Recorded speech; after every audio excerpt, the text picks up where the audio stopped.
We're going to begin with PCS for HB 999, relating to public post-secondary educational institutions. Representative Andrade, you are recognized to explain the PCS. Thank you very much, Chair Mello, Vice Chair and Ranking Member. PCS for House Bill 999 is really a progression based on the work that we've been doing over the past several years in the Florida Legislature. As many of you know or recall, in 2021, Chair Mello passed the Reimagining Education and to assist with career help, or it's called the REACH Act, guys. I apologize if it's reimagining or something else. But for the past several years, we've been working on making sure that the students and constituents in Florida who are working to upskill and pursue their careers have the ability, the information, and the resources available to them to actually do that in an efficient manner. What this bill does is make sure that core curricula at state universities are in line with the REACH Act, and make sure that state universities are coordinating to make sure that students who are coming straight from high school or transferring in between universities have the information, are able to transfer to pursue the careers that they desire to pursue at a state university. It also revises methodologies for hiring faculty at state universities, changes precisely how tenure reviews can be conducted at the state, incorporates a new initiative to be hosted by the University of Central Florida for insurance and risk management, and revises and specifies exactly what needs to go into basic core curricula for lower level college classes. That is the bill, Chair. Thank you, Representative Andrade. Members, are there any questions on the PCS? Representative Escamani, you are recognized. Thanks so much, Chairwoman. Thanks so much, Representative. So looking to lines 82 to 91 of your bill, when it comes to removing different concepts or theories or programs, I'm curious, do you have any colleges or universities in Florida that offer a major or minor, for example, in critical race theory or intersectionality? Representative Andrade, you are recognized. Thank you, Chair. Representative Escamani, I believe that there are some courses and curricula that state universities themselves have identified as qualifying under that category. As you recall, the governor in January issued a memorandum requesting information like that from all state universities. They provided their responses and were able to identify exactly what might qualify. So I would defer to the state universities themselves on whether or not they offer such programs. Follow-up, Chair. Representative Escamani, you are recognized for a follow-up. Thank you so much. So in this bill, major or minor, is that language determined by the name of a major, the name of the classes in the major, or the content of a class, or is it some sort of combination of both? I'm confused by your definition. Representative Andrade, you are recognized. Thank you very much, Chair. Representative Escamani, I don't provide a definition. Again, we depend on the state universities to identify exactly what that means based on commonly understood terminology.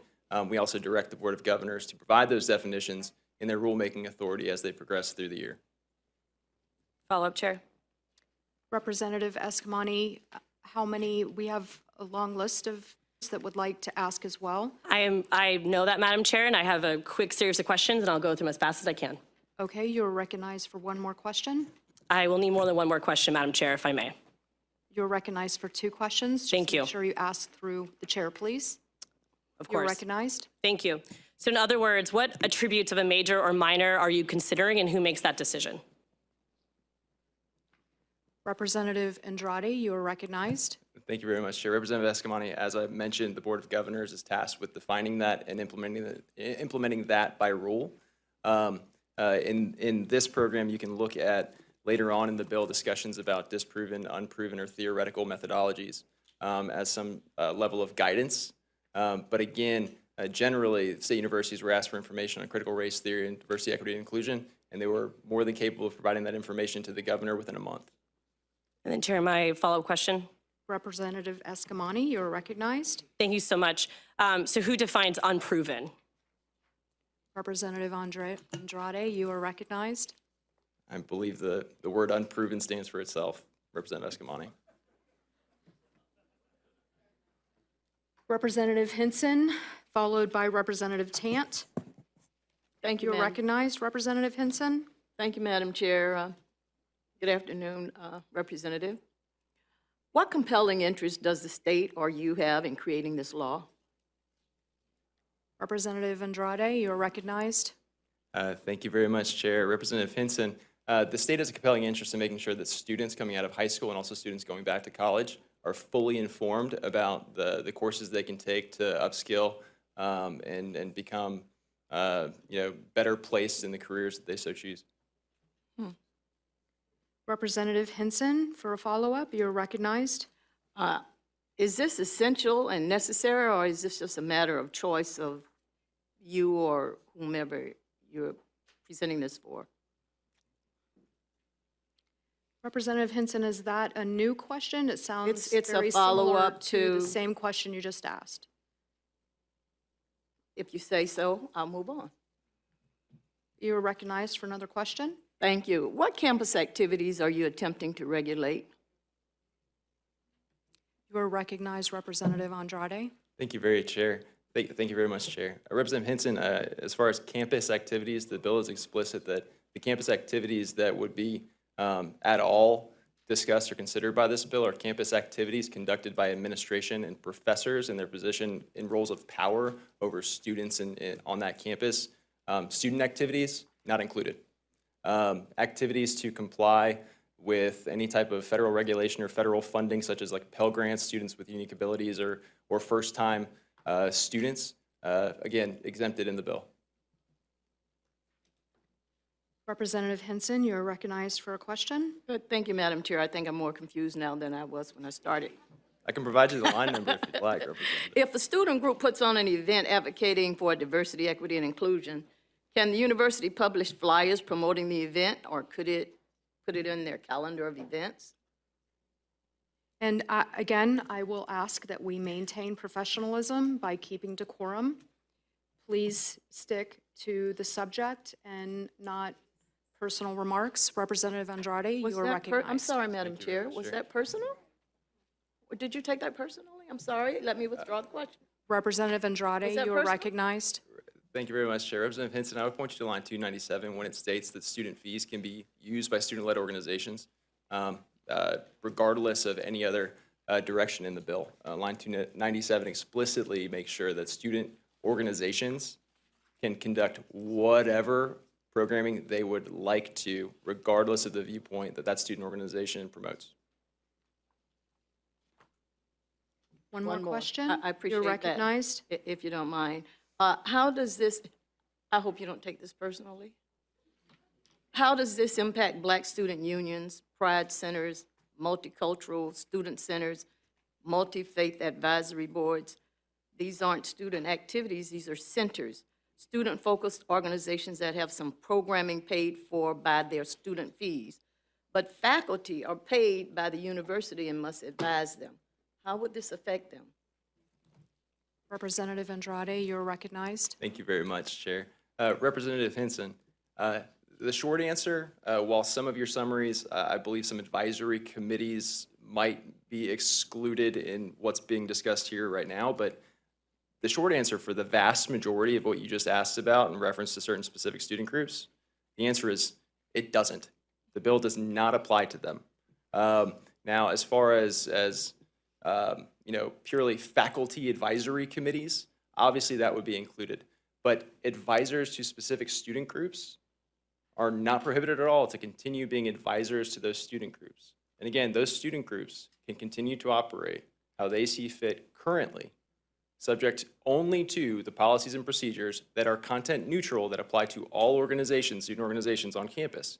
For instance, the policies right now at the University of Florida are codified by the Orange Book. The Orange Book includes like the Student Honor Code, also the Title IX restrictions and requirements that you comply with Title IX. your anti-hazing policies, your anti-discrimination policies, your policies against sexual violence, your policies against plagiarism. All of those are policies that apply to all student groups, regardless of what that student group personally stands for. Those are the only policies that would apply to student groups. And again, those are not considered or taken up by this bill. One last question, Madam Chair, just one. Representative I have to Hinson, be you're a little bit recognized more for one last One, I question. promise, I am a member of a sorority. So more specific, how does this impact the Divine Nine, Black sororities and fraternities, and their ability to host social justice events, voters registration events, social justice to each other's peers, all the ski-wee things we do on campus? How will this affect them? Representative Andrade, you are recognized. Thank you very much, Chair. Representative Hinson, it does not. It does not affect them at all. Representative Tant, followed by Representative Cross. Representative Tant, you are recognized. Thank you, Madam Chair. Hello. A few questions. In respect to the language on page 20, lines 470, 480, when we reference radical feminist theory and radical gender theory, what is that? What does radical mean? Representative Andrade, you are recognized.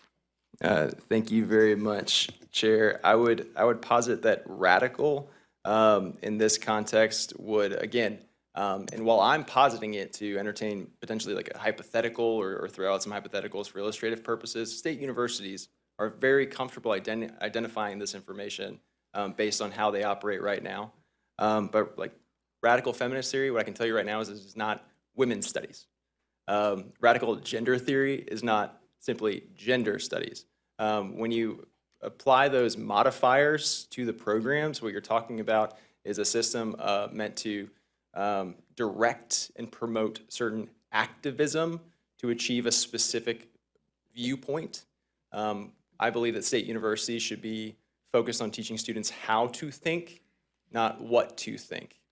And the terms and phrases in that paragraph right there are designed to teach students what to think from a position of authority instead of what our university should be focusing on, which is how to think. Follow-up, Madam Chair. Representative Tant, you are recognized. Where are these radical theories being taught now in our state university systems? Representative Andrade, you are recognized. Thank you very much, Chair. Representative Tant, I can't summarize it completely for you, but there is a document produced and delivered to the Board of Governors and the Governor's Office by the state universities themselves. It's about 35 pages long. It's provided in the staff analysis in a hyperlink in a Google Doc.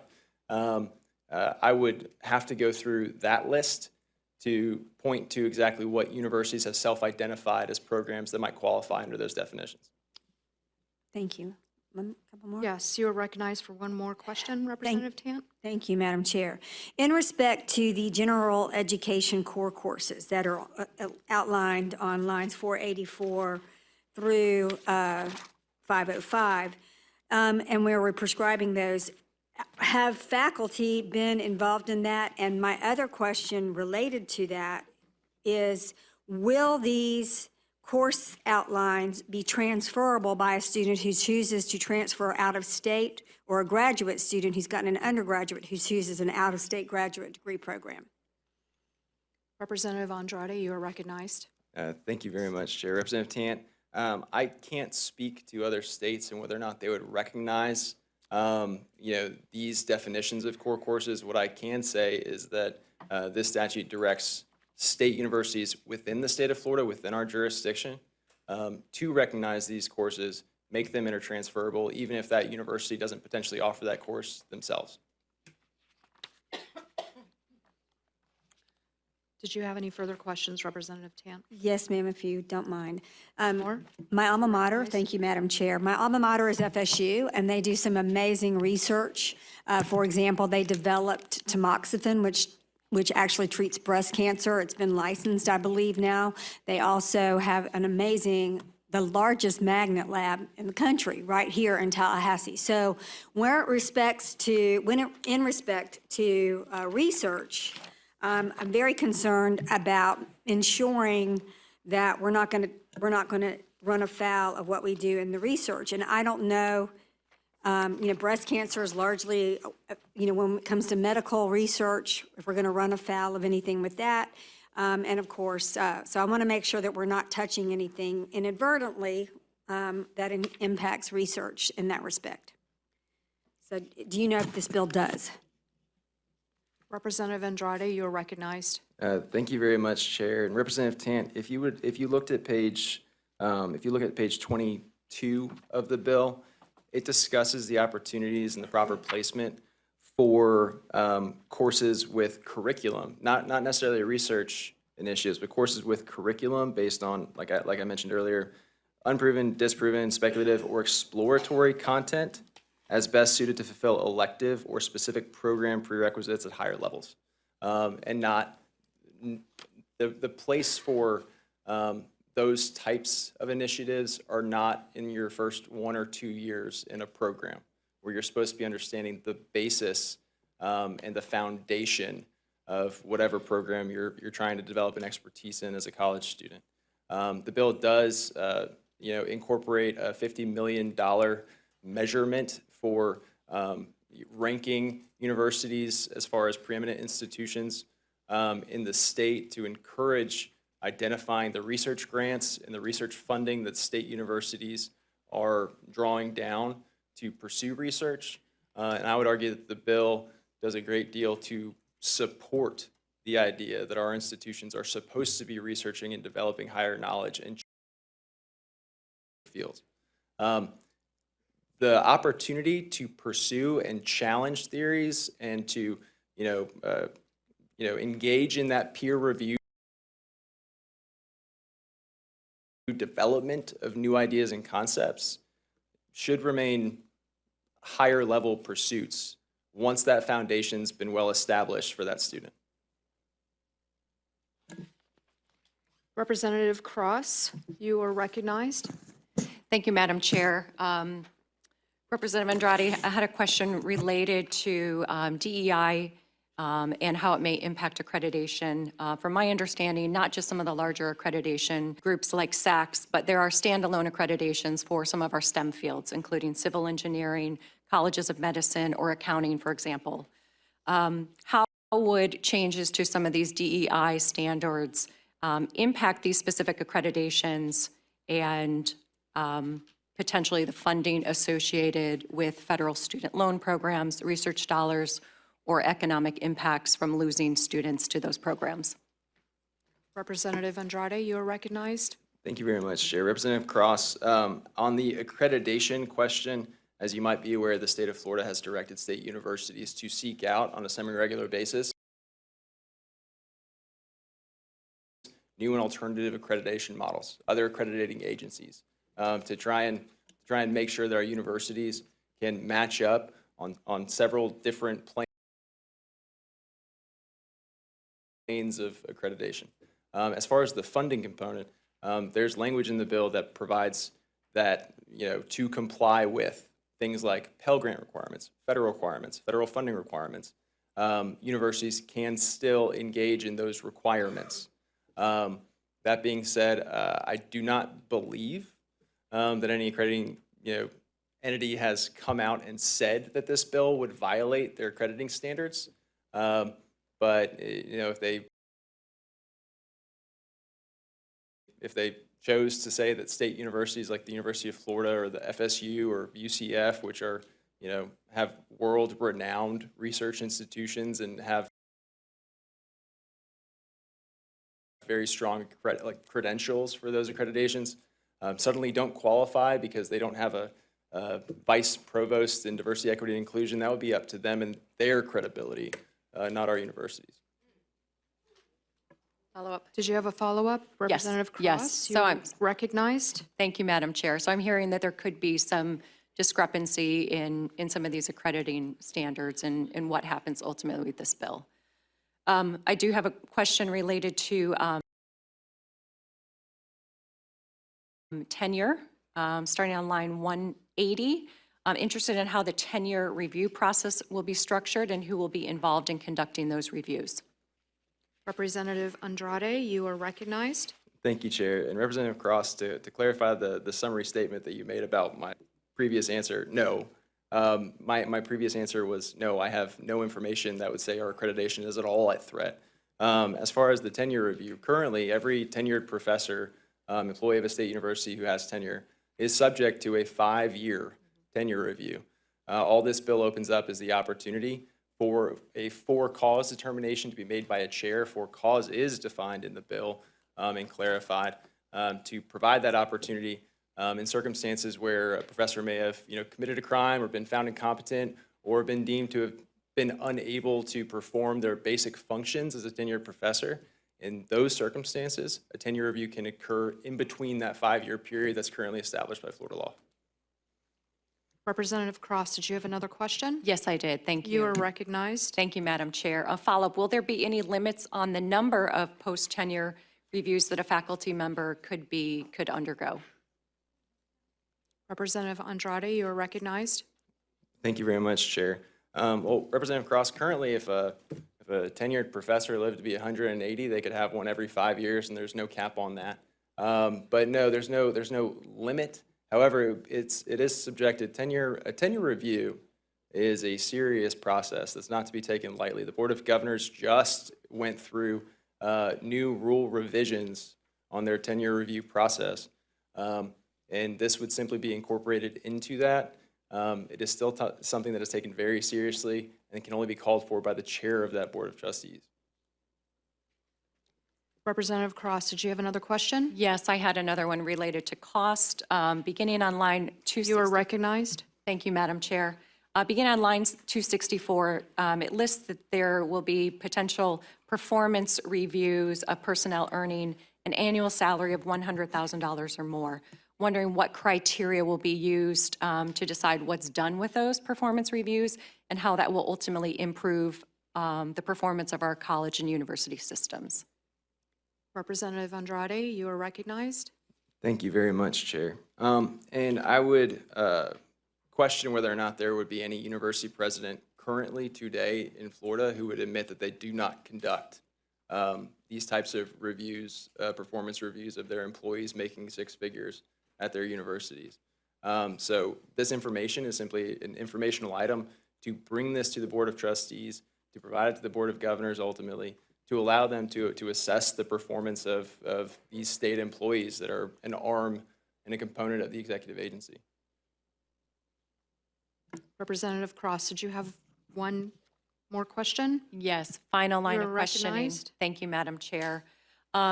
Looking at the hiring procedures, the changes to that on line 222, just thinking from a time perspective, if you've considered how the presidents of universities may have the time to hire each faculty member if this bill were passed, understanding that there may be hundreds or even thousands of faculty members in some of our larger universities. Representative Andrade, you are recognized. Thank you very much, Chair. Representative Cross, unless you're, assuming this bill passes in its current form, I believe that the only burden to any institution would be UCF, who would have to stand up a whole new department, a whole new office of risk management and insurance overnight. The hiring process is, far more piecemeal than that. And the only concerns I've had, and I've reached out to the majority of universities in Florida, the main concern has been the performance review, but this PCS did address the performance review report to the Board of Trustees could be provided in almost like a consent agenda format. I have not heard any concerns or complaints from university administrators about the hiring elements in this bill. Thank you, Representative Andrade. I know, Representative Escamani, you have questions, followed by Representative Hinson, followed by Representative Tant. I want to remind you again that we have a lot of people that have traveled a long distance, taken time to be here today. I would like for you to each have one question. We also have 2 amendments, And Representative Escamani, you are recognized. Thank you so much, Madam Chair. And I did the quick math back in the napkin, but at 30 seconds, 150 people, it's about 75 minutes. And we do need time at the end of this meeting to get to the other bills. So I do feel like as long as we wrap up before 4, which I think we will, there'll be time for amendments, times for public testimony, and time for the other bills. So I think we're in a good spot. But to get to my question, do university faculty have First Amendment rights in teaching? And thank you, Representative Escamani, for doing my job. Representative Andrade, you are recognized. Thank you very much, Chair. Representative Escamani, every citizen in Florida has First Amendment rights. How they're restricted or defined by contract, by their employment determinations, or by the content of what they're saying in certain circumstances, that content will be discussed tomorrow on my other bill that a lot of folks probably don't like. In this context, university professors, as has been, discussed ad nauseum for the past several years, they do have generally First Amendment rights. Writ large. Thank you. Representative Henson, you are recognized for a question. Thank you, Madam Chair. I'm going to say this is real nice, so you won't think I'm offending you.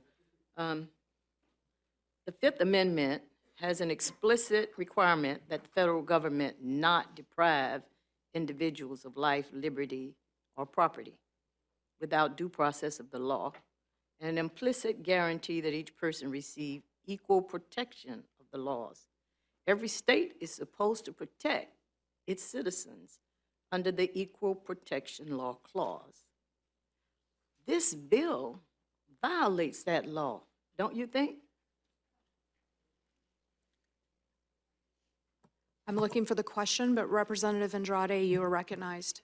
Thank you very much, Chair. Representative Henson, rest assured, nothing you have said has offended me today. However, you've given me the opportunity to point out that we do need to strengthen our civics components and programs, in Florida institutions, K through 12 on up, because the Fifth Amendment applies to the federal government. What you're talking about is the 10th and the 14th Amendments. The 10th and the 14th Amendments do talk about equal protection and due process. They're of core foundational components, and the 10th and the 14th Amendments historically came about as a result of a really big deal in American history that is mandated to be taught in K-12 institutions, that being slavery and the Civil War. So what I would like to point out is that, yes, equal protection, due process, absolutely matter. The limits on what the state legislature can do to direct a state executive agency is a completely different question than the 10th and the 14th Amendments as they apply to the state. Representative Tant, you are recognized for a question. Thank you, Madam Chair. Quick question. Will faculty members be given any due process or any guidance as to how to meet all of these new standards? If they get called out, are they going to be given notice? Will they be able to provide a response to any allegations? How's that going to work? Representative Andrade, you are recognized. Thank you very much. And Representative Tant, if you're talking about the tenure review, the tenure review would be applicable in the same manner as the current tenure review process. If it is at all different, if it's at all part of some kind of a disciplinary measure, then the collective bargaining agreements of those university professors would apply. They would have the representation that they've always had in any kind of disciplinary proceeding. And yes, they would absolutely have the right to address any accusation that is potentially conceivably made against them. Thank you. Members, we are going to move on to the two amendments that have been filed by Representative Nixon and Representative Escamani. Representative Nixon, you are recognized to explain the amendment. Thank you, Madam Chair, Vice Chair, ranking members, and other members of the committee. My amendment ensures these written policies cannot limit the use of student fees or campus room reservations of any student organization, including but not limited to the National Pan-Atlantic Council, also known as the Divine Nine, multicultural student organizations, and minority-based student unions, providing students of all backgrounds the programs that serve their needs that they themselves have created in many cases should be prioritized, not politicized. That is the amendment. Thank you, Representative Nixon. Members, are there questions on the amendment? Representative Hawkins, you are recognized for a question. Thank you, Madam Chair. And Madam Chair, with your indulgence, I'd like to ask the bill sponsor to possibly answer this one, because the way I see this amendment, it goes beyond just what your bill would do, that it actually would give some freedoms that currently are restricted, if I'm reading that right, but I'd like your interpretation. Representative Andrade, you are recognized. Thank you very much, Chair, and thank you very much, Representative Hawkins, for the question. Currently, what the bill states is that universities do not have the right to make any judgments based on the content of a student group's character. It has no ability right now to invade what that student group believes or espouses. What this amendment would do is suddenly give that power to university administrators to engage in that. Currently, the bill language applies to all student groups, regardless of their formation, what they believe, what they espouse. By limiting that in any way, you change the whole application of that language. And again, the only policies that apply to these student organizations that would apply in the future are the same content-neutral regulations, such as enforcing Title IX, enforcing anti-discrimination, enforcing anti-hazing, and anti-sexual violence. This amendment, while I'm sure is well-intentioned, would result in catastrophic consequences for student organizations on college campuses. Are there any further questions on Representative Nixon's amendment? Seeing none, we will move into public testimony on the amendment. Is there anyone from the public that wishes to speak on the amendment? Seeing none, members, we are now in debate on the amendment. Is there any debate on the amendment?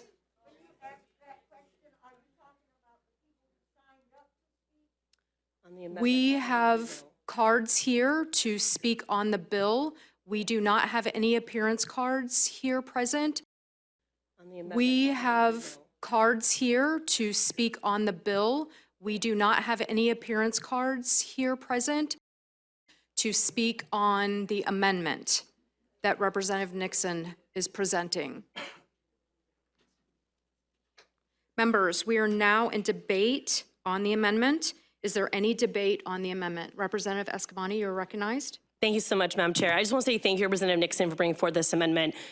There's been a lot of concern, and regardless of the carve-out that the sponsors put in the bill, an effort to try to shield student-led organizations from their impact, the reality is that for anyone who's engaged in student activism or on-campus activity by student fees, not every operation or faculty member is funded by student fees. So we do have ENG dollars, for example, that cover the cost of faculty advisors that oversee whether it's Divine Nine, Black Student Union, Multicultural Center, Pride Centers. So there's a serious concern of just the ripple effect of this bill, but also the fact that it could censor faculty members for even wanting to serve as faculty members. So I understand your intent. I fully support it.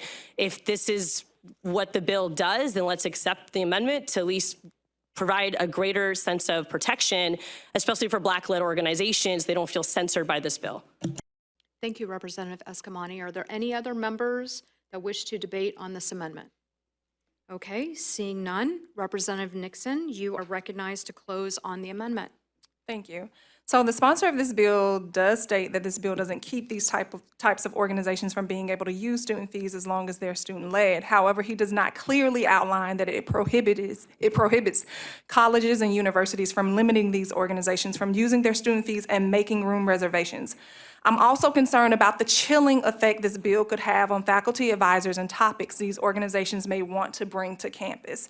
In a time when Florida's education system, especially higher education, has been made so politically charged and polarized by folks, it's our students and faculty that must live with the consequences and the fear that they will be denied their First Amendment freedoms if they'd like to bring speakers or participate in the activities that interest them.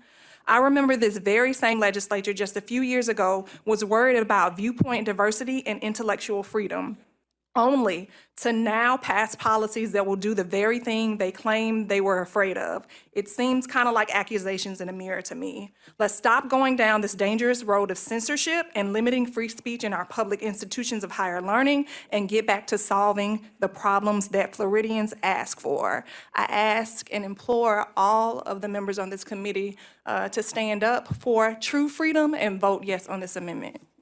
Thank you, Representative Nixon. Representative, I will ask that the members please hold their applause. Representative Nixon, having closed on her amendment, all those in favor of adoption of the amendment signify by saying yay. Yay. All those opposed, nay. Nay. Members, by your vote, the amendment is not adopted. Representative Escamani, you are recognized to explain your amendment. Thanks so much, Madam Chair. So members, I filed this amendment before I walked into committee that simply removes all the language in the bill that has to do with curriculum. So it goes through the changes with general education. It goes through the banning of majors and minors, which are not even defined in the bill. And the reason why I filed this amendment is that I'm very concerned about the constitutionality of this bill. In fact, we have over 60 years of Supreme Court case law forbidding government from inserting or imposing orthodoxy over the collegial environment. HB 7 is in the courts right now, and there's actually an injunction on its implementation to higher ed for that reason. I understand if the sponsor or the governor has concerns about freedom of speech, so why are we taking away freedom of speech from people? We should be, if anything, expanding it, not stripping it away. As someone who is a graduate of women and gender studies and proud of it, I will say that these are remarkable programs that change lives as it changed mine. And I think it's really bad policy for us to dictate what adults can or cannot learn. And so I ask members to join me in striking the language that has to do with curriculum, so not only can this bill actually survive a court case, but that we're not imposing the orthodoxy of the legislature or the BOG onto our students and our faculty. And that's the amendment, Madam Chair. Thank you, Representative Escamani. Representative Andrade, I believe you just received the amendment. Would you like a few minutes to review the amendment, or? In the interest of time, Chair, I believe I have a good understanding of what the amendment does and language that's pulled out. I'm happy to comment on it if any members would like a comment from me on it. Okay, thank you. Members, are there questions on the amendment? Vice Chair Beltran, you are recognized for a question. Thank you, Chair, and thank you, Rep. Escamani. Well, you said that I think there was a Supreme Court case that says that I guess the portion of this bill that you're removing is unconstitutional. Can you tell me what that case is so I can look at it and make my determination, please? Representative Escamani, you're recognized. Thanks so much, Madam Chair. There are actually multiple court cases, so I will get those to you, but it's 60 years of precedent, and most recently, the injunctive decision on HB 7 comes from a federal court as well, citing that case law. But FIRE is here to help answer those questions as well, but I'll make sure to get the case law to you. Are there any other members with questions on Representative Escamani's amendment? Okay, seeing none, we will now move into public testimony on the amendment. Is there anyone from the public that wishes to speak on the amendment? Again, we have no appearance cards for any of you to speak on the amendment.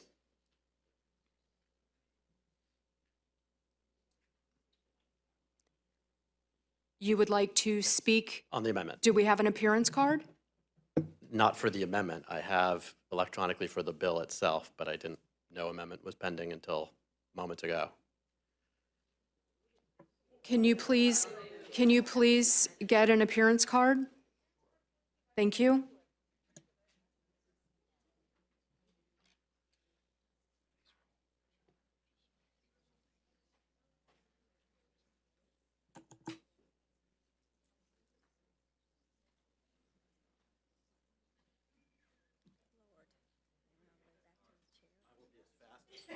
Filling it out. Sir, you can fill it out after, but if you would please, for the record, state your name and the organization you're with for the record, that would be great. Yes. Thank you. Thank you, Chairwoman Mello. My name is Joe Cohn. I'm the Legislative and Policy Director at FIRE. We've done over 20 years of advocacy for campus free speech and worked with the majority here on your campus free speech bill, campus due process provisions. We support this amendment because the case law, as the member asked before, is pretty clear on this. You start off with Sweezy versus New Hampshire. You have Keishian as well. There's just a long line of uninterrupted cases, Widmar versus Vincent, that all say that when you start inviting the government to dictate what speech happens on college campuses, that it's unconstitutional. And in particular, there's a broader line of case law about curriculum, which is how we got a pretty obvious injunction. None of the other 50 states that tried to take this up tried to go into the curriculum issues because it was unconstitutional. So far, yours is the only state that did, and it's the only state that's been enjoined. So, you know, you can double down, but that will cost you a lot more in attorney's fees, which you'll be paying to us. So, and I'm not saying that ideologically because there's other things in this bill that we do support. You know, and I'm happy to talk to the representative and sponsor when there's time to go through it because there is, you know, a mixture. Mr. Cohen, do you mind taking a question from Vice Chair Beltran? Yes, please. Thank you. Vice Chair Beltran, you are recognized. Thank you, Chair, and thank you, sir, for being here today. So I wrote down Squeezy versus New Hampshire. That's a United States Supreme Court case. Okay, is that the leading case? Sweezy is the first one in 1957. And Okay. then you have, you know, Healy versus James, you know, 10 years later.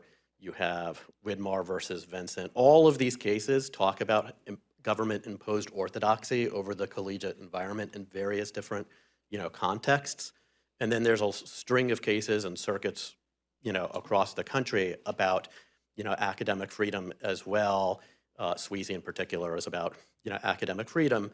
And the underlying thing, and it's the same thing that protects conservative faculty that we rely on when we litigate for conservative faculty when administrations go after them to make sure that they can teach how they want to teach. So, you know, don't fall in love with the club that will use to beat you over the head. You know, if you want to start stripping tenure or weakening it, even if you're not going to strip it, that's the one of the main things that we reliably, you know, depend upon to fight back when that happens. And, you know, I appreciate the sponsor's sentiment, but there are two different sections about post-tenure review here. Only one of them requires cause to be an element. The second one allows the chair to initiate the review for any reason, while it says that that review will be analyzed under the current criteria in the Board of Governors regulations. It doesn't require that it only be initiated for cause, like the opening paragraph says when it gives the Board of Governors permission to regulate in the space. So I take the sponsor at his word that that's what he intended, but the bill doesn't currently only limit it to cause, for example. So that's one reason why when we're looking at the bill line by line by line, there are problems with respect to how it will have trickle-down effects to how the entire university will function. Because at the end of the day, you're looking at a list of ideas that you think are particularly problematic. Maybe it's because you think that they're de facto discriminatory and saying those ideas shall not be in any classes. And they certainly can't be, you can't have majors, that focus on these things either, that include them in the curriculum. So parts of the bill only talk about what happens in those first 2 years in terms of general education, but other parts of it say across the board, these ideas won't be taught. So you have some significant problems that you need to iron out, and we're really happy to not eat up the committee's time while you're thinking it through and work afterwards, on them. But Mr. Cohen, I believe Vice Chair Beltran has one more question for you. Yeah, and thank you, sir. And I'm going to read these cases while we're sitting here before I take my vote. And if there's a case that says this is unconstitutional, I'm obviously not going to vote for it. But I want you to just be as specific as possible. If you have a case that says that there's some constitutional interest in tenure that regulates a state from removing or weakening tenure, or that says that the state cannot, not in a college campus, like if they're going to protest, but that says that the state cannot set criteria on what they're going to teach and what they're not going to teach. Can you just be as specific as possible so I can find these, because we're only here for another 2 hours? Yeah, I Mr. understand. Cohen, you are recognized. Thank you. There is not a Supreme Court case saying you constitutionally have to provide tenure. Okay. So I don't, if you wanted to strip tenure, you would be allowed to. Okay. But it also is like the guardrail that protects conservative faculty. So like, proceed at your own caution is on there. So like, so that's kind of the first, part. But in terms of curricular involvement, there's, all of these cases talk about casting a pall of orthodoxy from outside political actors into what's taught in the college classrooms, into what is debated and discussed in the college classrooms, and even like what can be published in campus stuff. And it's very broadly written authority that says, government stop dictating, to try to make sure that things fall within what's permitted by you and what's not permitted by you on the ground on the college campuses. So structurally, when you're looking at, here's a list of divisive concepts that we think are so horrible that thou shalt not teach them, it cannot be squared with any of this authority. It just can't. And that's why it was so easily enjoined with, like that. And, why even the Manhattan Institute, which is central to, dealing with the DEI component here, stripped curricular bans out of their model legislation. It's why Mr. all of Cohen, the other you have states, it's not in their 15 legislation. seconds, if you could bring it in. Yeah, it's not in their model legislation, and neither is it in any of the other states that have been enacted. We look at, what South Dakota did, I'm gonna not rattle off, I won't rattle off the other states, but all the other states that enacted in the space cut that provision. Thank you, Mr. Cohen. Thank you, sir. I'm going to look at those cases and be back in debate, I guess. Thank you. Thank you, Chair. Mr. Cohen, if you could please just provide us with your appearance card. Thank you very much. Fill it out right now. Thank you. We also have an appearance card from Nicole Morse on the amendment, and it looks like she is a proponent of, okay, thank you very much.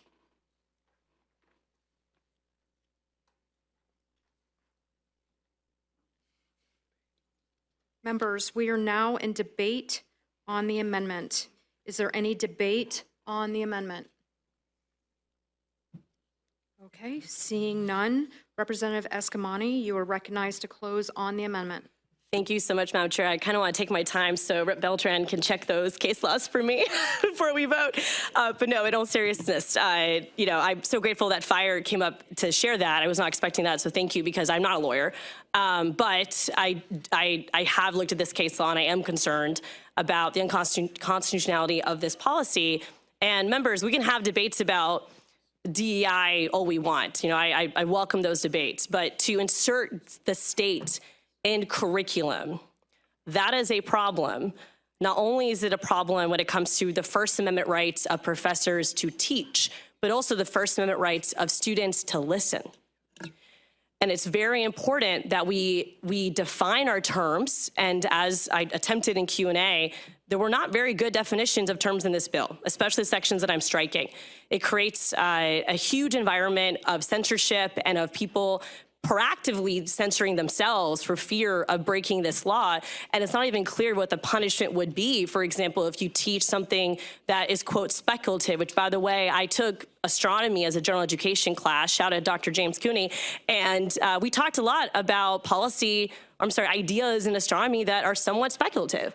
And so I don't even think the barriers of this bill stop at the social sciences. It goes into all parts of our lives, all the hard sciences as well. And so in an effort to not only abide by our Constitution, but not to put institutions at risk of accreditation, I think it's really important that we remove any of the curriculum bans or curriculum restrictions in this policy. Whether you like the subject matters or not should not be why you vote. You should be voting on the Constitution, which is an oath that each one of us took. Let these ideas stand on themselves. Let spaces of debate happen, but do not take away the right of faculty to teach and the right of students to listen. And with that, I encourage folks to vote up on this amendment. Thank you, Representative Escamani. Representative Escamani, having closed on her amendment, All those in favor of the adoption of the amendment signify by saying yay. Yay! All those opposed, nay. Members, by your vote, the amendment is Hands. not adopted. Hands. Members, we are seeing two hands. Kendall, would you please call the roll? Representatives Amnesty, No. Beltran, No. Burfield, No. Cross, Yes. Dunkley, Yes. Escamani, Yes. Esposito, No. Gonzalez Pittman, No. Hawkins, No. Henson, No, yes. Lopez, No. Placencia, No. Rudman, No. Schoaf, No. Tant, Yes. Temple, No. Chair Mello. No. Members, by your vote, the amendment is not adopted. We are back on the PCS. We will now move into public testimony.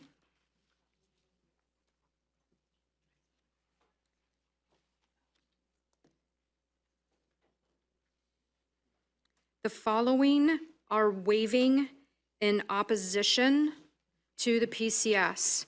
We have Karen Woodall, representing Earth Justice, waives in opposition. Stephanie Romero, Florida International University, waives in opposition. Maria Acosta, Florida International University, waives in opposition. Billy Joan Hildot, I'm sorry if I am not pronouncing this correctly. She waives in opposition. Madison Murphy waives in opposition. Icaris Jacquard waives in opposition. Sylvia Weber, Equality Florida and Florida State University, waives in opposition. Mary Greel from Equality Florida waives in opposition. Rafael Acosta waives in opposition. Luis Rodriguez waives in opposition. Vivian Lute Johnson waives in opposition. Yolanda Russell waives in opposition. I'm going to do my best. Yordanos Mola waives in opposition. Elizabeth May waives in opposition. Samuel Kirk, AFL, CIO, waives in opposition. Matthew Welcome waives in opposition. Joshua Everling from Equality Florida waives in opposition. Maya Stokes waives in opposition. Jacob Drummel Dreyer waives in opposition. Oralee Laron waives in opposition. Dennis Houlihan, Graduate Assistants United with FSU, waives in opposition. Martina Taylor waives in opposition. Samuel Reddick waives in opposition. Denise Howard waives in opposition. Harrison Lundy waives in opposition. Amber Finch, Equality Florida, waives in opposition. Benjamin Oliver, UFF, waives in opposition. Yenisbel Velorio waives in opposition. Jackson Oberlink waives in opposition. Devin Graham waives in opposition.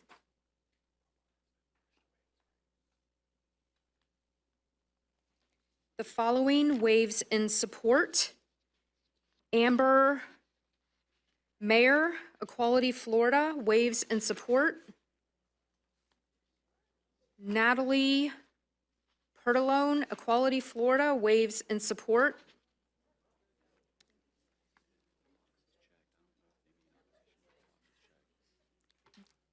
The forms can be a little confusing, so I apologize for that.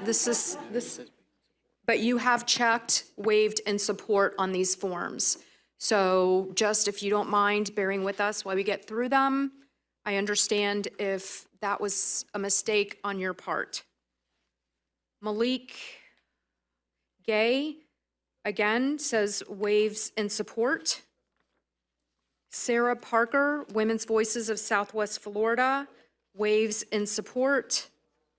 William Maddox from James Madison Institute, waves in support. Kathy Tinsley, waves. Kathy Tinsley, are you here? And okay, waves in support.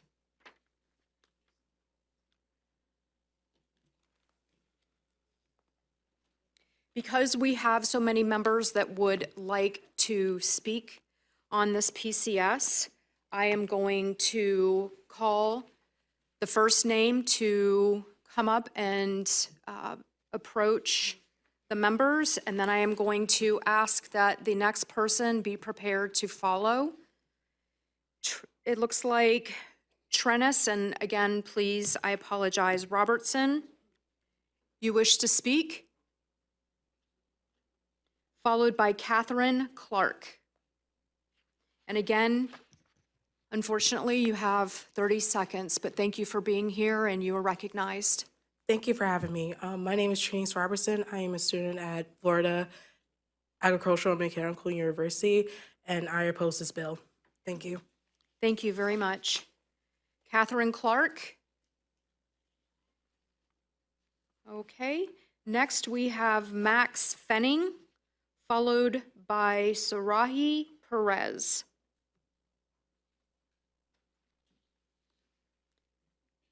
All right, not seeing Max. Sarahi Perez.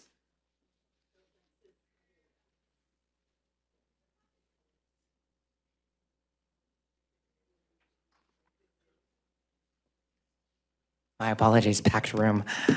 Good afternoon. My name is Max Fenning. I'm 20 years old and I'm a student at the University of Florida. The fact of the matter is this: whether you agree with these ideas or not, they are a component of understanding the wide array of views and opinions on issues that affect our daily lives. I ask you, as supposed proponents of diversity of thought on college campuses, why do you feel that you have the right to ban thought you personally disagree with? I strongly oppose HB 999. It will destroy academic freedom, and I urge you to vote no. Thank you for your time. Thank you, Max. And Max is with Prism, Florida. Next up, we have Sarahi Perez, followed by Kimberly Blandon. Hi, guys. How are you? You are Well, good recognized. afternoon. My name is Sarahi Perez, and I'm a Miami-Dade College Honors Program dual language student studying in business administration. I think one of the primary qualities that I want to mention is the vagueness behind the bill. I believe in vagueness, there's danger to students, faculty, and the constituents that we as a state have to protect. I mean, if left unchecked, what kind of damage can that vagueness really cause? DEI-related programs are a resource for me personally. My school didn't provide me a resource for LGBTQ students, and I had to create it on my own. And there was a lot of struggle behind that. And I definitely want other students to not feel that same struggle. I want them to feel supported as much as possible. And I just wanted to leave with the question, since I know it's only 30 seconds. It's clear that students everywhere are supposed to be benefited by this, but they're strongly against it. So why go through it at all? Thank you, Kimberly. Please hold your applause. I know you are all very passionate and traveled great distances, but we have a very substantial stack to get through here. Next, we have Thai Nugent.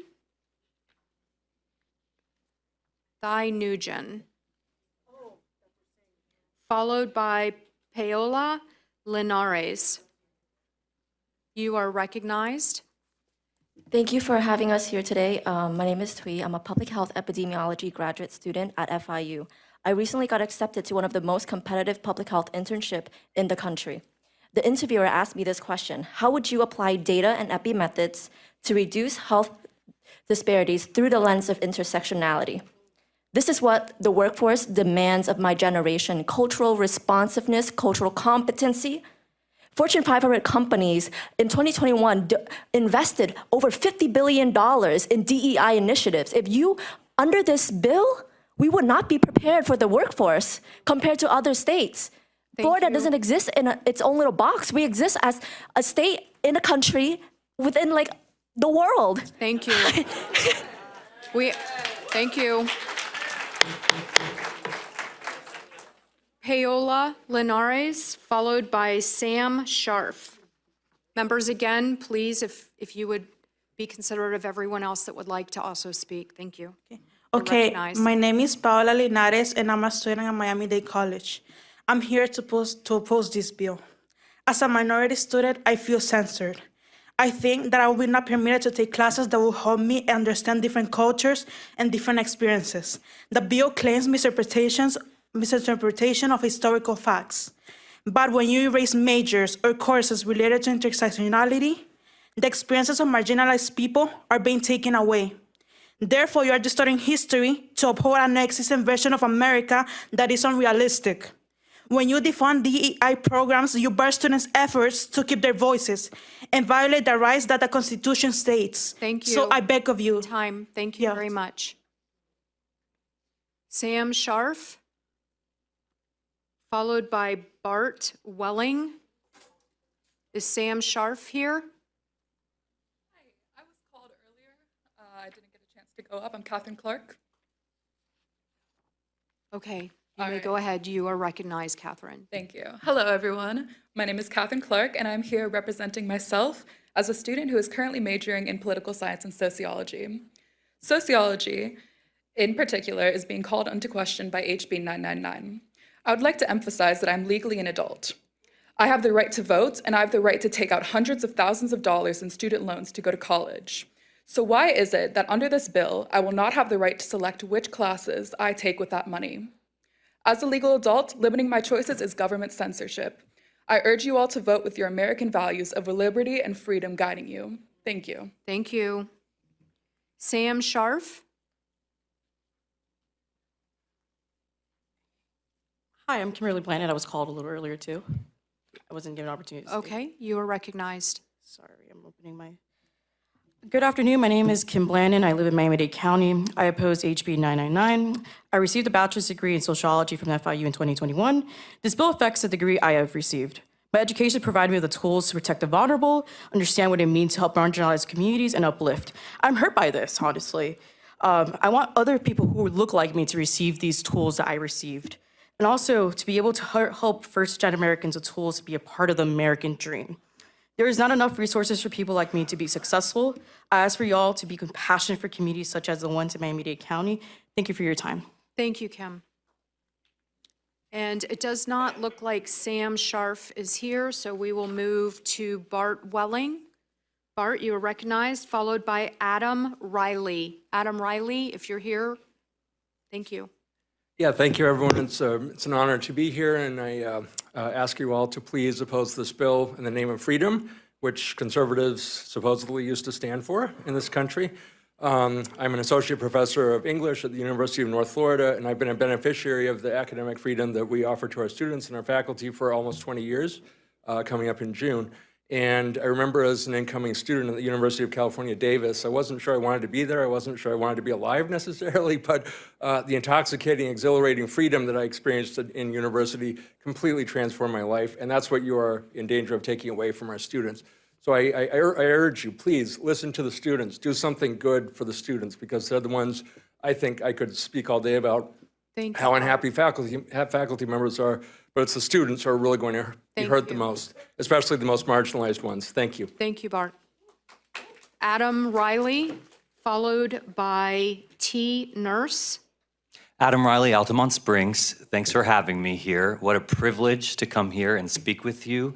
I didn't know how Sauron made his orcs, and some of you are looking great after pulled out of that placenta. So I just want to say, I could say substantive stuff to you, but I watched you do this last year, watching you do it again. If I am this bad at my job, I get fired.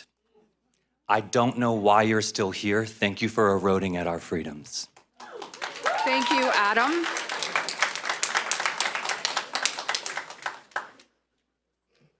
T. Nurse, followed by Amber Ramirez. You are recognized. Good afternoon. My name is T. Nurse, and I speak in opposition to this House Bill 999 because when I look at this audience, when I look at this panel here, I see a lot of diversity of women, color, that wouldn't have existed without diversity, equity, and inclusion over the history of this country. I speak in opposition to this bill because I have a 32-year-old daughter who graduated from University of South Florida with a degree in rehab and mental health counseling with cerebral palsy, that because of diversity, equity, and inclusion, she had the opportunities that this bill will remove by changing the culture within our universities to promote hate, discrimination, and isolation. Again, I would like to say we have been going over 30 seconds. We have been allowing this to happen, but the interruptions, we will have to start turning off mics and asking for the interruptions to stop so that everyone can be heard. Amber, you are recognized. Thank you, Madam Chair. First of all, I wanted to take a moment to thank all of the Democrats in this room that are actually supporting freedoms of all Americans and all Floridians. I am a sociology and political science major at UCF, and I feel like my classes, as was previously stated, are not going to be at its full potential, and as an adult, I should be able to choose what classes I am taking. Since Republicans and conservatives are all about choice, I don't remember having a say or choice with the governor implementing his fascist regime in my education, keeping the board of trustees in his pocket for Republicans and his own national agenda. Amber. Thank you. Next, we have Jason Flom, followed by Wayne LaCash. Jason, you are recognized. Thank you very much, Madam. Equality. Everyone has shoes. Equity. All the shoes fit. When we remove DEI from our university systems, we are saying everyone gets the same shoes. Not everyone gets the shoes that fit and fit the situation that they're in.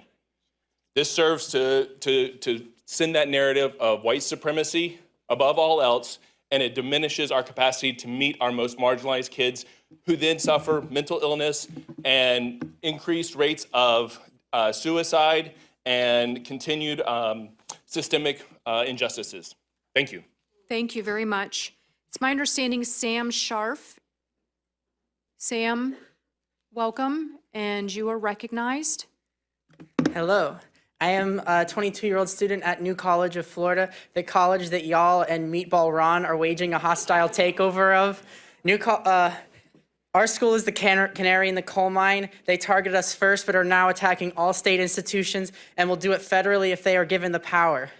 They have made it clear that they are waging a war on academia's most marginalized. Their rhetorical demonization of critical race theory and DE&I initiatives is a war on Black and students of color, faculty, and staff. Their creation and endorsement of the 1776 Project is an attempt to rewrite history from the evils this nation committed to its marginalized.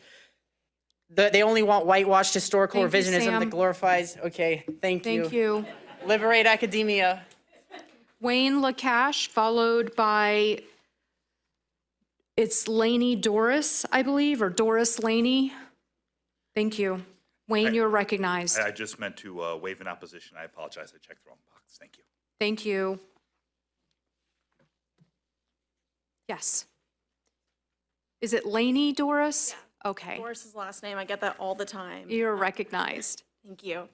My name is Laney Doris, and I am just about to finish my Master's of Social Work at the University of Central Florida and a Gender Studies certificate. Social work students across the country abide by the same ethics, including challenging social injustice, and social work schools must include education on topics such as engaging with the diversity and advancing human rights. As Representative Cross spoke earlier, this could impact social work schools' accreditation. Don't think there's another accreditation for social work schools. So if we lose our accreditation, that could lead to less social workers in the state of Florida, and that would be really bad. please oppose this bill. Thank you. Thank you. Next, we have Jean Federico. Jean Federico, followed by Scott Hottenstein. Jean, welcome, and you are recognized. I'm Jean Federico. I'm a teacher, I'm a parent, and I am really concerned about the effect this bill is going to have on our students. If we remove all of these DEI-type courses, what is going to happen to our graduates who are trying to get into graduate-level programs outside of the state? They demand their people coming into the master's and doctorate-level programs have to have certain prerequisites. They will not be able to get these prerequisites in Florida universities. So we are condemning our college students to a second-rate education. Thank you. Thank you. Scott, welcome, and you are recognized. Next is Trish Neely. Thank you. So since Rep. Escamani's amendment did not pass, here are some courses in the staff analysis that could be at risk in curriculum. At UF, EEX 2000, Impacted Disabilities, Home, Community, and Workplace. At FSU, CHT 3392, Writing Women in Pre-Modern China. Not just Chinese, ITT 3501, Modern Italian Culture from Unification to Present. At FAU SYG 2010, Social Problems. It was a mistake not to pass that amendment. Thank you, Scott. Trish Neely, you are recognized, followed by Dr. Rich Templin. Thank you, members and chair. Trish Neely, League of Women Voters, proud feminist. If this bill is passed, we will have college graduates entering the workplace who have been educated on myth, not fact, on ideas popular to one group of people. Without diversity of curricula opportunities, our graduates will be unprepared to interact when perspectives and beliefs differ from their own. Aren't our 18-year-olds old enough to learn liberal, moderate, and conservative thought and decide for themselves? Thank you, Trish. Thank you. Time. Thank you very much. Dr. Rich Templin, followed by Elizabeth Vanas. Good afternoon, Madam Chair. Always good to be in recognized. front of your committee. Thank you. Just real quickly, a quote. Human sacrifice, dogs and cats sleeping together, mass hysteria, Dr. Peter Venkman from Ghostbusters. Folks, what you are doing here is taking a first-rate, one of the #1 in the nation higher education systems, and you are trashing it. With the passage of this bill, you will lose the best and brightest faculty. You won't attract any new faculty. You won't attract Bring any it in for graduate landing, students. please. You will lose $1 billion in research education money. This is, it's all fun and games Thank until you you. destroy one of the best higher ed systems in the country. Thank you so much. Thank you. Elizabeth Vanas, followed by Jessica Barth. Hello, my name You are is... recognized, Elizabeth. Sorry. Hi, my name is Elizabeth Vanos, and I oppose this bill. It aims to erase options for students simply because choice government members don't agree with the course material. When the government controls what you are or aren't allowed to learn, does that sound like something that should be happening in the free state of Florida? As a young person whose life this bill would impact, I would like to have the freedom to pick my own course and therefore career options without the government taking away my choices. Hopefully, my freedom to choose essential courses will allow me to be armed and prepared to one day be a productive member of the workforce and of this country. Thank you. Thank you, Elizabeth. Next, we have Jessica, and I apologize, Jessica, is it Barthel? Okay, I'm sorry. You are recognized. We also have following Margaret McLaren. Most of our history and the records of our history focus on the very specific voices of one population, white men. The inclusion of the courses, programs, clubs, et cetera, addressed in this bill is not to silence any specific voices, but to provide a seat at the table for voices who have historically been silenced, eradicated, and dismissed. Throughout art history, I was perpetually frustrated that the only works we explored were from the infamous dead white dudes. There were little to no works made by women, let alone people of color or non-cisgender individuals. It wasn't until we began exploring contemporary works by living artists that women and people of color and non-cisgender folks began to filter in. For the majority of reported... Jessica, I apologize, you're out of time. Thank you. Margaret McLaren, followed by Joe Saunders. Margaret, you are recognized. Thank you, Madam Chair. My name is Margaret McLaren, and I'm a professor at Rollins College, where I've taught for 30 years. This bill concerns me on so many levels, but I only have 30 seconds, so I'm actually just going to talk about the impact on our students and not on faculty or curriculum. Our students need to be exposed to a variety of ideas. They need to choose for themselves. This bill will undermine the democratic ideals that I hold dearly, and I would hope you hold dearly too. It undermines pluralism, democracy, diversity, and freedom. I urge you to vote no on this bill. Thank you, Margaret. Next, we have Joe Saunders, followed by Joanne Houghton. Joe, you are recognized. Thank you, Madam Chair. Good afternoon. My name is Joe Saunders. My pronouns are he, him, and his, and I serve as the Senior Political Director for Equality Florida, Florida's LGBTQ civil rights organization. On behalf of our 300,000 members and the over 1 million Floridians of LGBTQ experience, we strongly oppose House Bill 999. We oppose banning diversity, equity, and inclusion in our state colleges and universities. We oppose banning women's studies, gender studies, African American studies, and queer theory classes. We reject the fear and division you are sowing in our state. Blocking access to knowledge and ideas to control how people think isn't freedom, it's fascist indoctrination. We reject the MAGA university model that this bill brings for institutions. Thank you.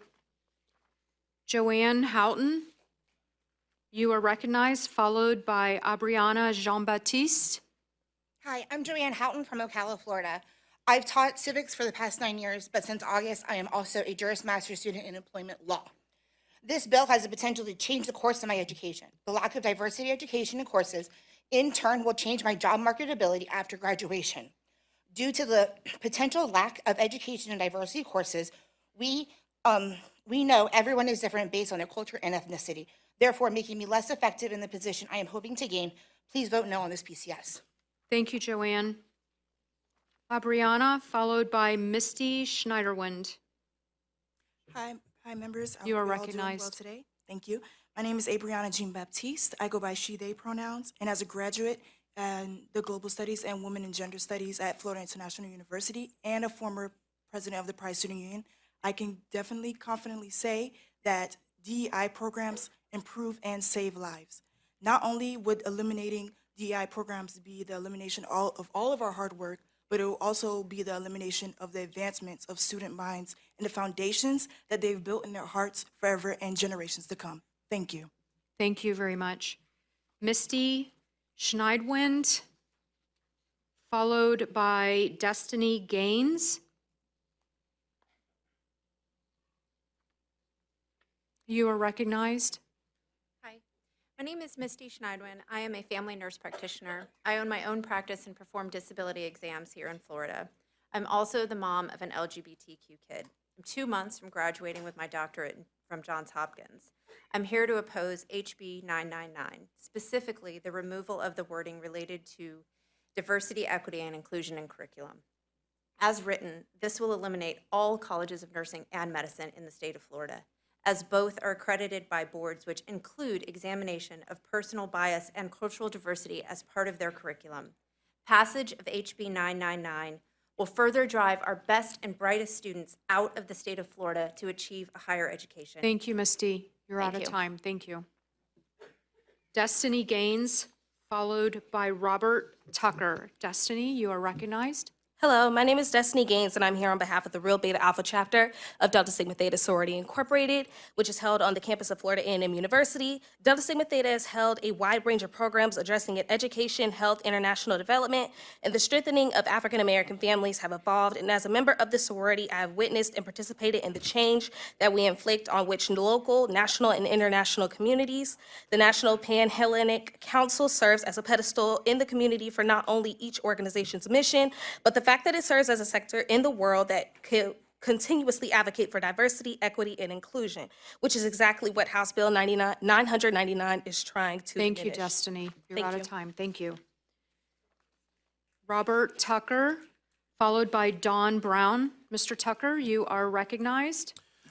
Greetings, I'm here on behalf of Omega Psi Phi Fraternity Incorporated.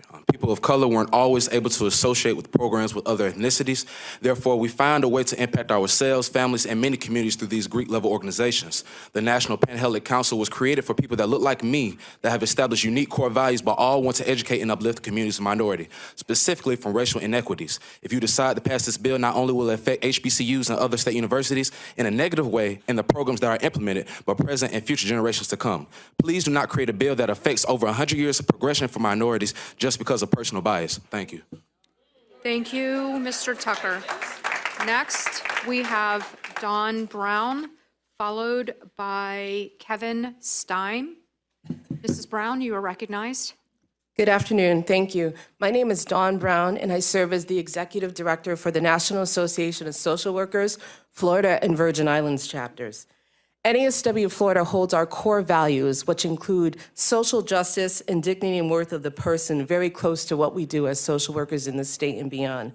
Those values are actualized in education and in life when we are not able to not only teach accurate history, but also to encourage the inclusion of truth and all lived experiences, particularly of those from marginalized communities, within a holistic learning environment. While we welcome diverse viewpoints in different ways, Brown. we do not welcome this bill. Thank you. Kevin Stein, you are recognized, followed by Mudigi Akbar. You're recognized. I'm a major in political science and Japanese, and I have a problem with the lines 167 to 170 talking about the exclusion of language, which can prevent majors in Japanese like me, especially when foreign governments like France and Japan have a vested interest in trying to promote their languages. Also, there's the problem with ethnic theory that is stated there that doesn't have a description. And also, I am worried that's going to limit discussion on foreign policy and learning of foreign policy, especially when people want to work at the State Department. How many Henry Kissingers are we going to lose just because of the bill here? And I have a feeling that this is going to cause a huge brain drain, as the likes I haven't seen since East Germany. Thank you, Mr. Stein. And I apologize. Thank you, Mr. Akbar. How you You are doing? recognized. Mutaki Akbar. Thank you. I'm also president of the NAACP Tallahassee branch. And as you all know, that the NAACP has been fighting since 1909 for both diversity, equity, and inclusion. We were the original woke organization, and we will remain woke in fighting against this bill and bills such as this. We think it'll have a chilling effect on students. We think it'll have a chilling effect on professors as well, and we'll continue to fight against these types of bills. Thank you. Thank you, Mr. Akbar. Sarah Calzada, followed by Ryan Day. Ms. Calzada, you are recognized. Hello, my name is Sarah Calzada, and I graduated from FSU 3 months ago. I was at a predominantly white institution, Florida State University, as a Latina student. It is already hard for students like me, Black, Indigenous, and people of color to fit in at these institutions. This threat to diversity, equity, and inclusion will make people like me feel even more unwelcome at these universities across Florida. We find a home in student unions such as the Hispanic Latinx Student Union, the Black Student Union, the Asian American Student Union, and more. Please vote no on this bill. Thank you, Sarah. Next, we have Ryan. Is it Day? Ray, I apologize. Followed by Kendra Evers. You Thank are you, Madam Chair. recognized. Thank you, Madam Chair and members. Approving this legislation will send the wrong message to the rest of the country. that Florida is closed off to real free speech. It will drive mainstream people away and damage the public trust.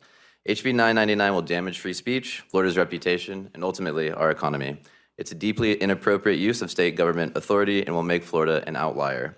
Please do not pass this legislation, which will make the state of Florida less free. Thank you. Thank you. Kendra Evers, followed by Reverend Dr. Stephen Blinder. You are recognized. Thank you. When students going into college are looking at our institutions and they're trying to be ready for a culturally diverse world and a culturally diverse America, they are not going to stay in Florida. They're going to go somewhere else. They're going to learn the skills they need there, and then they're going to stay there. We're not going to have a culturally diverse or educated populace after a while if this bill remains in place. Thank you. Thank you. Reverend Dr. Stephen Blinder, followed by Sherry Gawanter. You are recognized. Educational excellence requires students to think deeply. It requires them to ask tough questions, and it exposes students to a wide array of subject matter. This bill intentionally diminishes the lives of all Floridians. It damages the reputation of our institutions, and it damages the degrees that so many of us have earned. Student choices have always been student choices. The organizations and the courses that they take have always been their choices. Why would we be denying their agency to public university students? That is educational malpractice. As a queer person of faith, as an ordained minister and disciples of Christ, You are out of time. as an academic, I will tell you that the only thing that is radical Thank you very is much. to respect and love our neighbors as we love ourselves. Sherry Gawanter, followed by Quinn Swearigan. Pronounced it properly the first time. My name is Shari Gawanter, and I'm a teacher for Leon County Schools. I've been teaching for 24 years. This bill is one piece of a frightening puzzle that will surely choke our education systems, limit choices of our young people, our future leaders, and censor educators just like me. Key education choices, free speech. Fear-based censorship is not what our students need. Please protect our higher institutions and keep fear, censorship out of our education systems. Thank you. Thank you very much, and I apologize for mispronouncing your name. Quinn Swearigan, followed by Celia Caputi. You're recognized. Hello, my name is Quinn Swearingen. I stand in opposition of this bill. I believe that this bill will not only devalue the 2 degrees from UCF that I have worked so hard for, but would severely disadvantage all students who have graduated after me. It will snuff out any serious and necessary academic discussion that is vital for a student wishing to enter academia professionally or to be considered as a serious candidate for post-undergraduate education. Finally, I understand it's said that this bill will not affect faculty serving as advisors for student organizations, but I believe it serves as nothing more than an additional barrier of fear to further inflame the witch hunt of public educators that rages on in this state as the tide of fascism marches in. Thank you for your time. Thank you. Celia Caputi, you are recognized, to be followed by Reverend Dr. Russell Meyer. Thank you, Madam Chair. My name is Celia Caputi. I'm a full professor of English at Florida State University. I speak against this bill. And I would just like to very simply quote back some language I heard earlier in this meeting, which I found very insightful. Unfortunately, I disagree with the person who was making this quote, but it was Representative Andrade who distinguished between teaching students how to think versus teaching students what to think. In the English department, we teach critical thinking, and that is precisely teaching students how to think and not teaching them what to think. I have previously taught many courses where I teach critical race theories. I now feel chilled in doing so, and this Thank you very will much. chill me further. Thank you. Reverend Dr. Russell Meyer, followed by Bradley Cordero. You are recognized.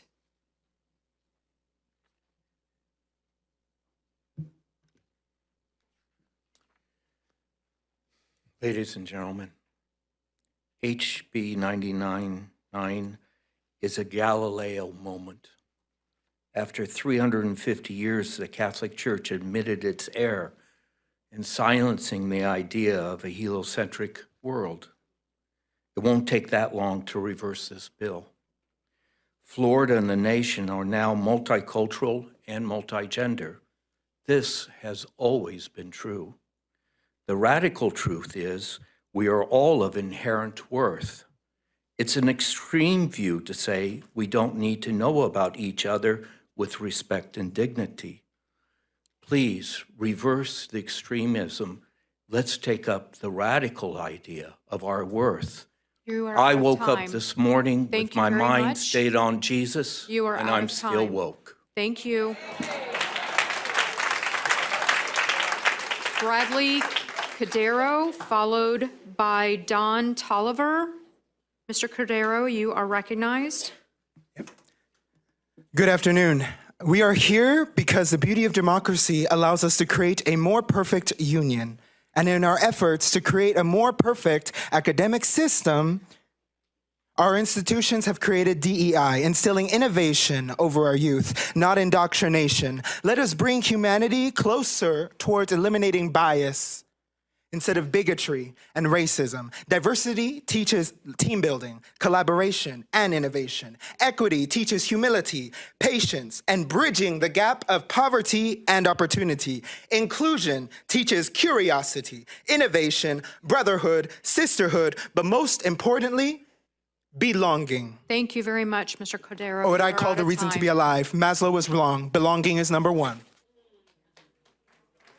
Don Tolliver, followed by Linda Milkowitz. I think that's Mr. Reverend, Mr. Chair. Mr. Tolliver, you Yes, are ma'am. recognized. Don Tolliver, National Action Network. HB 999, please remove. Diversity, inclusion, and equity is not a part of it. I can only say that the people who are sitting up here, mind your hearts, your soul. In Exodus, there was a Pharaoh, as we have one in the state of Florida, and his henchmen, which you fall to be those. Look at their demise and their exodus and what happened to them. If you do not follow God's law, you'll see what happened to you. Thank you. Thank you very much. Linda Miklowitz, followed by Thomas Bennett. Mrs. Miklowitz, you are recognized. Thank you. Good afternoon, everybody. HB 999 is a threat to Florida. It's an economic threat, too, because it drives away educated firms, people in firms, and corporations who would want to come here and educate their children adequately. You can't do that when you censor and when you bowdlerize and when you limit thought in the higher university.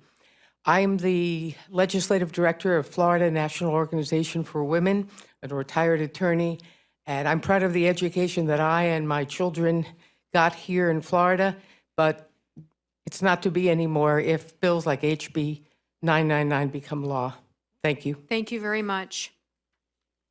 Thomas Bennett, followed by William Roush. Mr. Bennett, you are recognized. Thank you. Members, in 62 days, I will walk the stage from a Florida post-secondary institution, and I and many of my colleagues are worried about the continued national prestige of a Florida degree. By threatening the marketplace of ideas and restricting and essentially eliminating tenure, HB 999 will push the best and brightest out of the state. We are already losing students, faculty, and administrators, and we will continue to harm in our ability to recruit them. This affects not just diversity and intersectionality, as many of you oppose, but also great threat to programs this body has placed great emphasis on, namely STEM programs, and the ability to continue to research and gain funding and their own academic freedom to pursue controversial ideas. Thank you, and oppose this bill. Thank you very much. William Roush, followed by, and I'm going to do my best, Dr. Brian Inouye. You are recognized. Thank you. I'd like to thank Representative Escamani for alerting me to this bill. And to pull a quote from the Star Wars franchise, I have a very bad feeling about this. As the grandson of a former commander of the Kissimmee Police Department, who was the first person in his family to get a college degree and later became the director of the Osceola County Police Department, as the son of a public school teacher that has been in the business for over 20 years, this bill is nothing short of a disgrace. Anyone that votes for it should be ashamed of themselves, and Representative Escamilla did your job better than you Thank on the back you. of a napkin. Thank you very much. Dr. Brian Inouye, followed by Briance Ortiz. You are recognized. Thank you. I'm Brian Inouye. I'm a professor at Florida State University. I'm a biologist, and while I support many of the previous speakers and their thoughts on curricular issues, I'd like to raise concerns about hiring faculty and also the post-tenure reviews. We work very hard to recruit excellent faculty from an international pool, and we are competing with other universities for these faculty. Our department is currently, in fact, trying to recruit senior faculty with multiple NIH grants, and they've expressed concern about HB 999 and whether they would want to move their institution, their research, to the state of Florida. So just be aware that the university will be weakened by some of the provisions within this bill. Thanks. Thank you very much. Briance Ortiz, followed by Kali Nash. Briance Ortiz. Is Kali Nash in the room? Christine Andrews Larson, followed by Jovan Mickens. You are recognized. Good afternoon. I'd like to speak about the potential financial impacts of this bill, particularly the language around prohibiting expenditures directly or through contract, grant, or agreement that provides services that espouse diversity, equity, and inclusion or critical race theory. This wording has the potential to preclude public Florida higher education institutions' eligibility for grants from national public and private funding agencies ranging from IES to NSF to NIH to Spencer to Gates Foundations to Howard Hughes Medical Institute to NASA. FSU currently reports $350 million per year in annual research expenditures. This is FSU only. Current language could require a return of 30 to 50% of grants in some colleges within the university. Thank you. Jovan Mickens, followed by Tyler Tone. You are recognized. Good afternoon. I'm Javon Mickens, a fourth-year political science scholar, attended the nation's #1 public HBCU, Florida A&M University, and I have the esteemed pleasure of serving as the president of FAMU College Democrats. HB 999 is a blatant attack on our academic freedom, and Florida has some of the highest-ranked public universities in this country. This bill is trying to fix something that isn't broken. What we are currently seeing is an autocratic regime imposed on what to not be protect and uplift students who look like me, think like me, nor students who are here today from all across the state who's supposed to be on spring break. But we're here and we're ready to be fight for what we believe in. Thank you. Thank you, Mr. Mickens. Tyler Tone, followed by Malia Bruker. Mr. Tone, you are recognized. Yes, I'm Tyler Tone, an economics student at USF. I'd like to urge you to consider the imposition of the state in questions of ideology here in the same light as bothering your plumber about the bumper stickers on his truck when he's doing a great job. We have the best public university system in the country, especially in terms of keeping talent in the state and contributing beneficial research. The state doesn't have a paternalistic interest that prevails in universities like it does for primary education. Don't ruin a good thing, members, please. Thank you. Thank you. Malia Broker, followed by Ann Barrett. You are recognized. Broker? That's right. Thank you. I'm an alum of and professor at Florida State University. Please vote no. This bill is anti-freedom and harmful. The state university system is one of the best in the country, and you will be responsible for tanking it if this bill passes. History will not look kindly upon you for that. We will not be able to hire and retain top scholars any longer, and top researchers and research grants that you've heard about from other professors if you pass this bill, because you'll be weakening tenure and you'll end academic freedom in Florida, and people don't want to work for a university that is not recognizing how higher education works. Please vote no. Thank you very much. Ann Barrett, followed by Haley Donahue. Miss Barrett, you are recognized. Thank you. My name is Ann Barrett. I'm a professor of sociology at Florida State University for 22 years, and I urge you to vote no. Some of the courses I teach fall in a category the bill seeks to eliminate, gender studies. I wanted to tell you a little about my courses. In the sociology of gender, like many courses across the nation, indeed the world, students learn about the pay gap. and discuss explanations for it, discuss possible solutions to address it. They learn about gender differences in education, including women's greatly limited access to it over much of our history, and their continued underrepresentation in fields traditionally associated with men. They also learn about men's lower rates of college attendance today. We learn about gender differences in people's likelihood of being victims or perpetrators of violent crimes, including women's much greater risk of violence at the hands of their partners. Why would we want to prohibit students from learning about Thank you, these Ms. things? Barrett. Vote no, thanks. Thank you. We have Haley Donahue, followed by Timothy Hochman. You are recognized. Thank you. I'm Haley Donahue. I'm a junior at UCF, majoring in political science pre-law with an intended minor in diplomacy. I am a member of the Honors College, and last semester I made President's List. I can say that of my friends, I cannot name you a single one whose major is not facing concern as to whether or not they will be able to take classes next semester. I specifically chose to go to UCF over colleges like Columbia and Johns Hopkins because of the courses and different programs available to me. By allowing HB 999 to pass, you are doing a genuine disservice to all of your constituents that have chosen to attend Florida's universities. I am begging for all of our representatives and senators to stand with the universities. Thank you. Thank you very much. Timothy Hochman, thank you very much.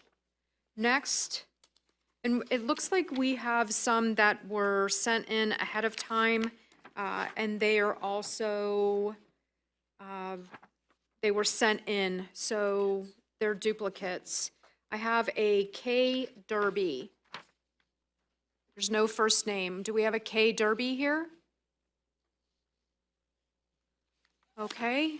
Andrew Licasar, followed by Elijah Guerrera.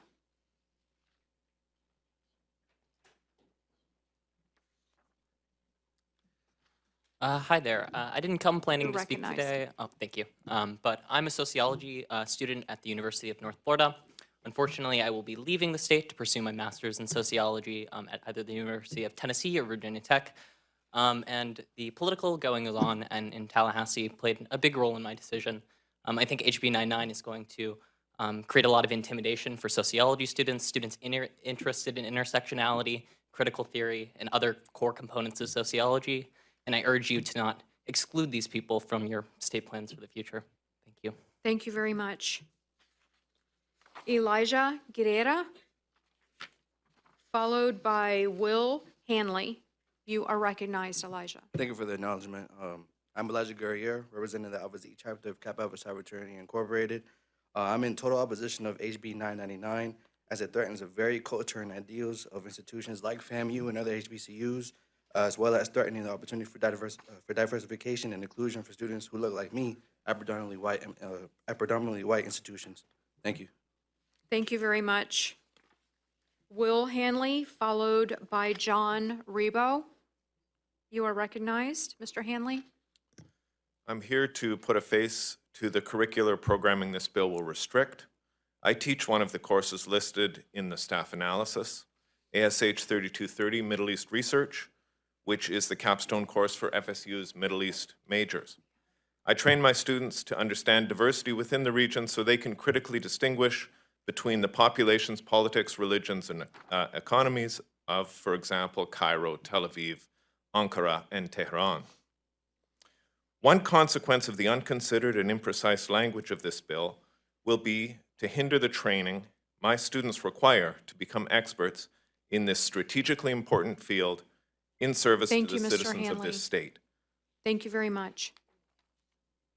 John Rebo, followed by Brianna Chang. You are recognized. Thank you. My name is John Rebo. I'm an English professor here at FSU. My father escaped the Castro regime as part of the Pedro Pan organization with his brother. My mother left the Dominican Republic because of dictatorship and instability after Balaguer took over. I teach stories about Latinx, Hispanic people in the United States. I teach stories about achieving the American dream. I am a result of two people who came to the United States fleeing political oppression and who gave me this opportunity to be a professor and teach. If ethnic studies is banned, I will no longer be a professor at FSU. Thank you. Thank you. Brianna Chang, followed by Robin Lawrence. Brianna Chang. Robin Lawrence, Stephanie Romero, followed by Catherine Clark.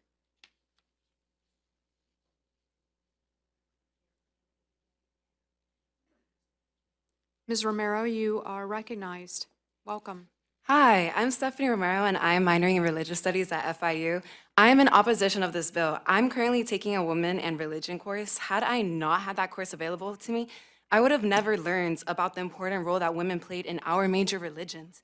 When I think of religious leaders, I used to primarily think of Jesus or Moses. Now I also think of the great goddess Devi or the Virgin Mary. To clarify, this information is a part of feminist theory. With religious beliefs shaping a core part of many people's framework of life, I find it crucial to be able to be informed on the women that have held important parts of our religious history. Thank you. Thank you very much. Catherine Clark, followed by Brandon Burks. And if we call your name and you have already spoken, please let us know so that we still have a substantial amount of people that would like to speak today.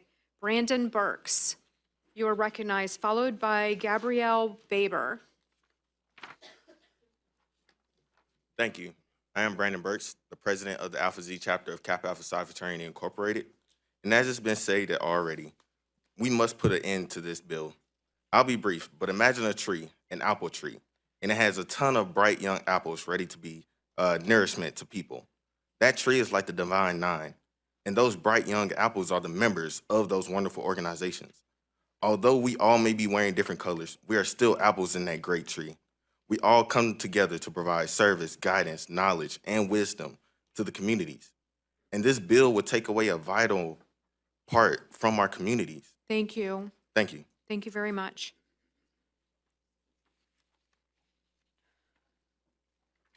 Dmitry Tarkolanova, followed by Tori Race. You are recognized. Good afternoon. My name is Dmitry Tarkolanova, and I'm here to oppose HB 999. I am a STEM major at Florida State University, and I see college as an opportunity to learn the queer history, the African American history, the Native American history that I missed out in high school. And this bill would take away that opportunity for me. Please oppose HB 999. Thank you. Thank you very much. Tori Race, to be followed by Ahmad Keeb. Okay. Tori is not here. Ahmad. Followed by Devon Vilfred and Jennifer Boutine.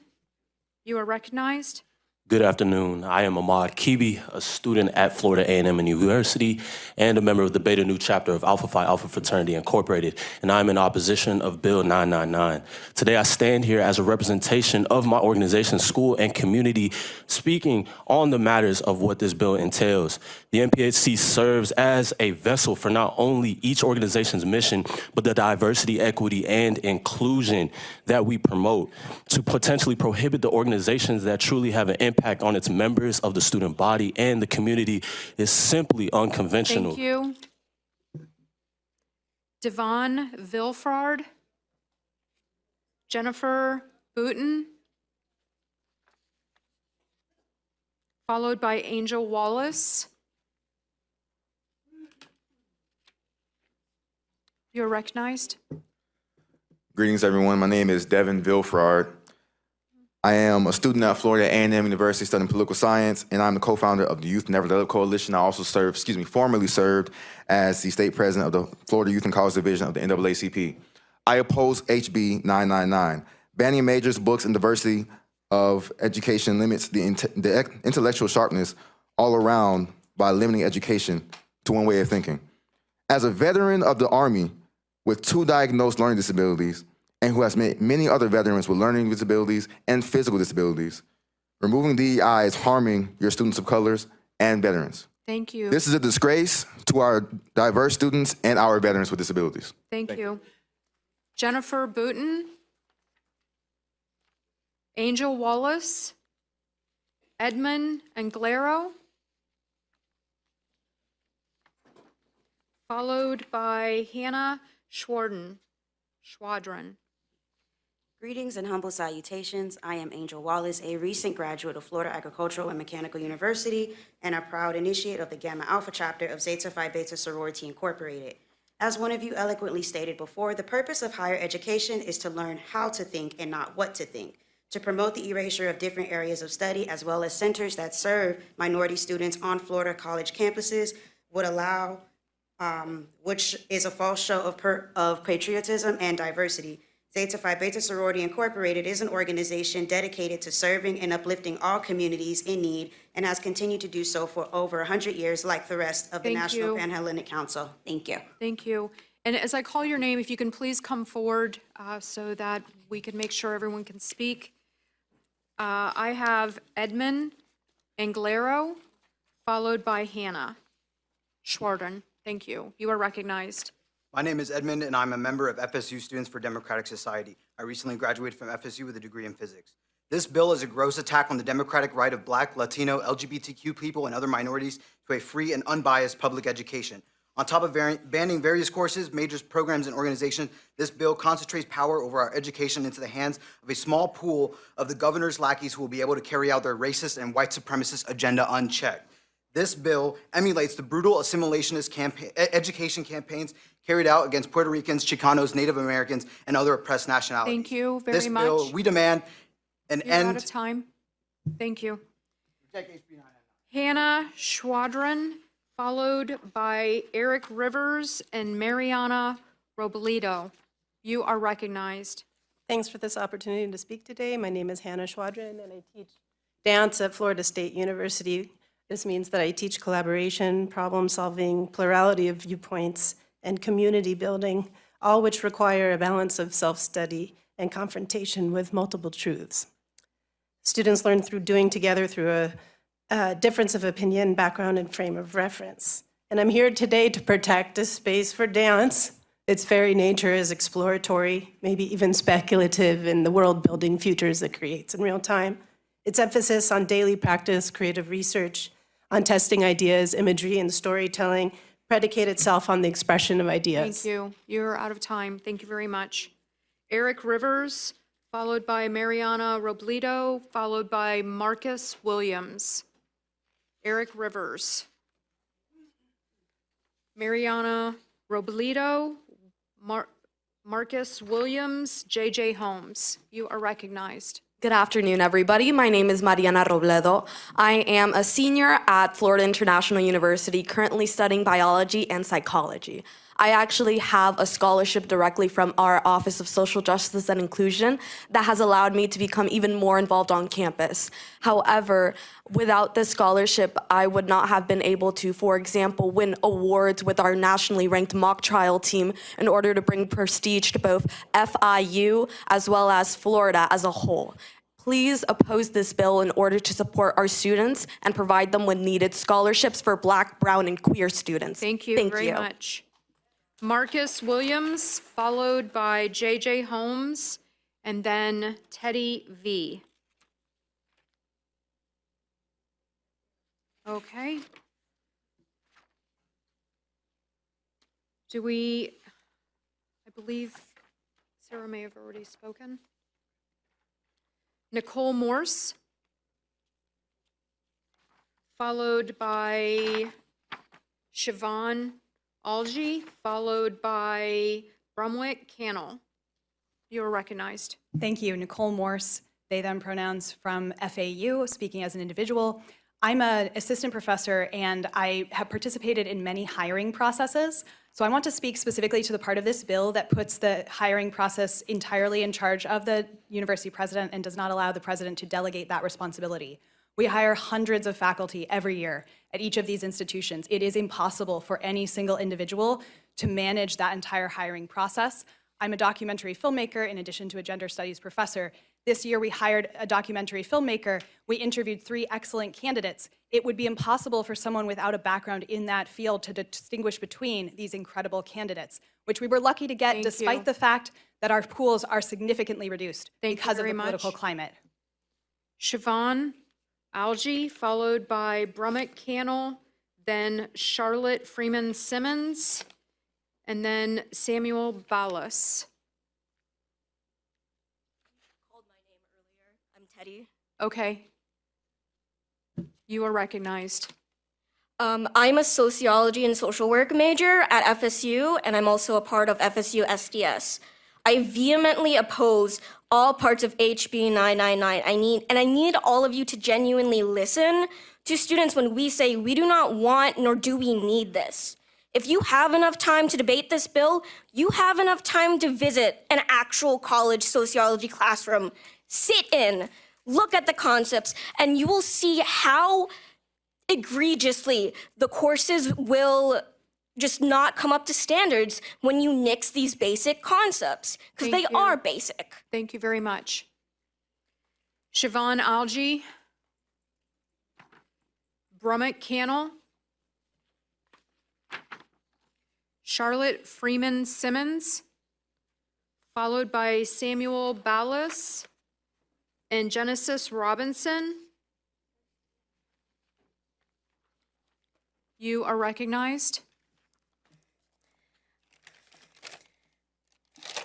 Hello, my name is Charlotte. There are many reasons why I disagree with this bill. One of the reasons is that it could ban courses based on theoretical or exploratory content. The issue with this is that people aren't realizing is that all of science is made up of theoretical and exploratory content. For example, the likeliness that gravity is real is almost 100%, but there's always that 0.1% chance that it isn't.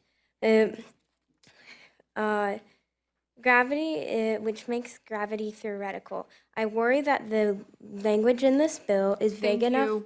Okay, thank you. Samuel Ballas, followed by Genesis Robinson, and then Terica Jones. You're recognized. Hi, my name is Sam Ballas, and I'm a professor of mathematics at Florida State University. Over the 6 years that I've been here, it's been with immense pride as I've seen Florida State rise in the rankings.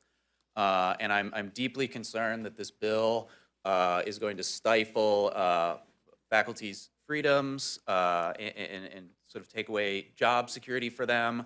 And it's going to make it really hard for us to retain and recruit faculty to keep up this world-class rankings. So I think if you really are in favor of keeping public education in Florida strong, you need to be against this bill. Thank you. Genesis Robinson, followed by Terica Jones, then Shyla Ducton, and then Sarah Paquette. You are recognized. Thank you. Good afternoon, members. My name is Genesis Robinson. I'm the political director for Equal Ground and a proud graduate of an HBCU, Florida A&M University. Last year, during the battle to defeat HB 7 and HB 1557, it was said the students were too young to learn about such topics. Yet today, you have before you a bill that seeks to dictate what is learned in institutions of higher learning by adults. It just goes to show you that this fight was never about what is appropriate for children. It is about control. It is about censorship. It is about big government, dictating who we love, what we learn, what pronouns we use, and what books our children can read, and the list goes on. Thank This you. bill is a total infringement and violation of free speech and thought. I urge you to vote no. Thank you. Thank you. Terica Jones, followed by Shyla Ducton, Sarah Paquette, and Olivia Solomon. You are recognized. Thank you. Good afternoon. I'm Terica Jones. I am a mother. I'm a 24-year educator, and I am a member of a D9 organization, and I stand in opposition of this House bill. Thank you. Thank you very much. Shyla Ducton, Sarah Paquette, Olivia Solomon, and Jonica Redden. Okay, it looks like Shyla is not here. Sarah Paquette, Olivia Solomon, Jonica Redden, you are recognized, Mrs. Paquette. Thank you. I'm a sociology major at UCF. Critical race theory and DEI values are core parts of sociology. Queerness and LGBT existence is fact in my textbooks, not theories. How can you study human society if you ignore the things that make them human? You would be silencing curriculum that gives students a voice. No matter how hard you try to erase them and their history, you will not succeed. I ask you to pick up one of my textbooks. You'll learn the benefits of transparent education and the consequences of fascism. Thank you. Olivia Solomon, followed by Jonica Redden, Laura Hernandez, and Taylor Sinopoli. You are recognized. Hi, I'm Olivia Solomon. I'm the lead organizer of March for Our Lives UCF and a senior at UCF. So I've already seen anti-racist statements removed from my syllabuses, courses removed, and professors becoming fearful to teach their curriculum. We don't need this. We need to fund mental health. We need to help homeless students on campus. We need to ensure a living wage in Florida after we graduate. I'm not worried about DEI programs. I'm worried about being shot or seeing my friends kill themselves. Do something about that. I'm graduating a year early as I can't get a proper education here. As a Jew, I know the dangers of fascism and censorship of education. Fascists aren't looked upon kindly in history, and this is exactly what you'll be if you vote for this bill. Thank you. Please vote no. Thank you very much. Jonica Redden, followed by Laura Hernandez and Taylor Sinopoli, and then followed by Maya, and Maya, I'm going to do my best, Busa Vanet. You're recognized. My name is correctly pronounced Jonica Redden, and I am a student at Florida A&M University. I strongly oppose HB 999. Just because you are ashamed of America's history, that doesn't mean it shouldn't be taught. If I am old enough to pay taxes, then I am old enough to decide what courses I should take. I urge you to vote no on this bill. Thank you. Thank you very much. Laura Hernandez. And again, if everybody could please, when I call your name, move towards the front. Taylor Sinopoli, Maya Busapavanit, Lainey Doris, I think she already spoke earlier, Christine Olivo, followed by Essence Mackey. You are recognized. Welcome. Hi, I'm Christina Olivo. I'm a science teacher and I oppose this bill. First off, the United States clearly says that free speech is written into the fabric of this country. Article 1, Section 4 of Florida's Declaration of Rights also states that free speech is written into the fabric of this state. Furthermore, there is no educational requirements to run for office. And I'm not saying there's anything wrong with that, but if you're gonna dismantle years, decades of research to completely ruin our education system, you should at least have a requirement of being educated. Thank you very much.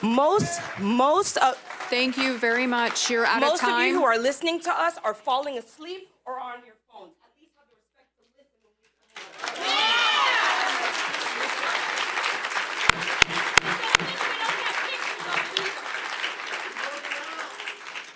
we Essence Mackey, followed by Amari Harris, and then Sierra Bush Ruster, and then Susan McLeod. You are recognized. Good afternoon. I am a graduate student in the Student Personnel and Higher Education program at the University of Florida and the current reigning Miss Black Florida USA. As a future higher education professional, not only does House Bill 999 censor students and professionals like myself, it discourages students of colors and members of the LGBTQ+ community from entering the field of education. Your bill claims to advocate for freedom of thought, yet it does just the opposite. Let's focus on more important issues like mental health resources for marginalized students. I encourage all of you to oppose House Bill 999 and leave education up to higher educational professionals. Thank you very much. Amari Harris, followed by Sierra Bush Ruster, then Susan McLeod, and then Noel Gaden. You are recognized. Thank you. Good evening, everyone. I am Amari Harris, a political science major in her last semester at the University of Florida. What I believe this bill is forgetting is that this is not K through 12. I am an adult. The classes that I am a part of were a decision. If you pass this bill, you'll be forcing thousands of students to find different paths in schools that already have a history of pushing us out. My great uncle was the first Black person to graduate from the Levine College of Law at the University of Florida, and that was only in 1962. The motivations behind this bill are wrong and immoral, and I don't think any of you are understanding the gravity of this decision nor the internships, scholarships, and job opportunities that come out of DEI initiatives. As someone who is studying in hopes of one day of serving the state in the same seats that you are all sitting in today, I implore you to vote no. Because in 5 to 10 years to now, I do not want to be fixing the mistakes that you are making today. Thank you. Yeah, when I say a lot of time, just cut on, we're not going to get through. We have Sierra Bush-Rester, followed by Susan McLeod, Noelle Gaden, and Lillian Dixon. You are recognized. Consider the vague language in lines 342 to 344. Would banning all DEI programs not also ban programs such as the Office for Veterans Affairs, the Disability and Inclusion Office, programs for continued learning and workforce development for disabled adults, extended learning for the elderly, Greek life, alumni organizations, campus religious groups and programs for women and athletes that focus on specific things like math, STEM, science, and medicine. I urge you all to remember your history lessons and speak up now for those this bill will affect, because if you don't, when your time comes and bills like this finally do affect you and yours, there will be no one left to speak for you. And if you could please state your name for the record so that I can keep these appearance cards. You're recognized. Good afternoon. My name is Noelle Gaden, and as the person who broke the gender barrier at UCF, I was the first female equipment manager at UCF football. That's what I said, football. Back when we were a D2 school, I was the one who broke the gender barrier. My daughter, I am here on her behalf. She is currently matriculated at the Florida Agricultural and Mechanical University on the highest of 7 hills in this city. Distinguished members of the Florida Legislature, I stand before you to express my strong opposition to HB 999, AKA 666. Thank you very much. This legislation is not Thank you very much. but also dangerous to our education system and to the future of this state. Thank you very much. Lillian Dixon, followed by Jean C., then David Rodriguez. You are recognized. Hi, I am Lillian Dixon, and I am currently a student at Florida International University. And I am an art history major, and it is my duty to learn about all cultures and backgrounds and learn about diverse viewpoints. I fear this bill would affect how I am able to learn as a student, as well as the classes that I am able to take, as I am currently in African art studies. I, as well as other students, benefit from DEI initiatives, and with that, I am asking you to vote no on HB 99, and because that is what the students want.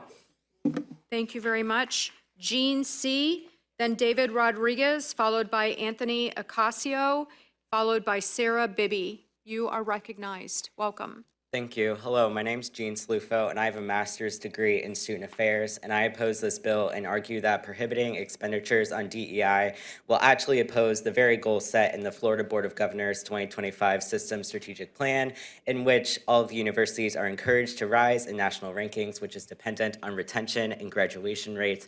And there's a growing body of research that suggests that DEI programming is helpful for students not only of racial diversity, but of their white counterparts as well. It prepares students for the workforce, and Thank you very much. Thank you.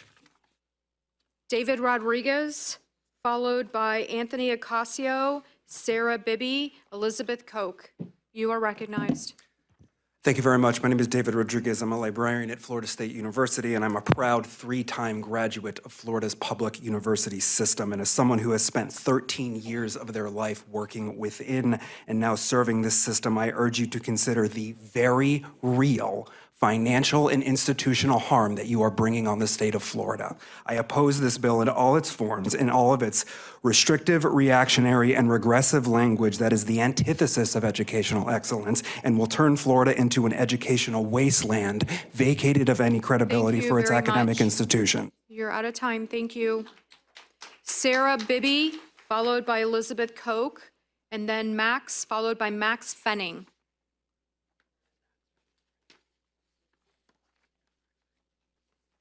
Elizabeth Koch, Jeff Beekman, followed by Andrew Gothard. You are recognized, Mr. Beekman. Thank you for your time. For over 5 years, Florida has been the #1 ranked higher education system in the nation. Being attacked now are number 5, UF, number 19 ranked FSU, number 42 ranked USF, 64 ranked UCF, 72 ranked FIU, and FAMU is 103, the highest ranked HBCU in the nation.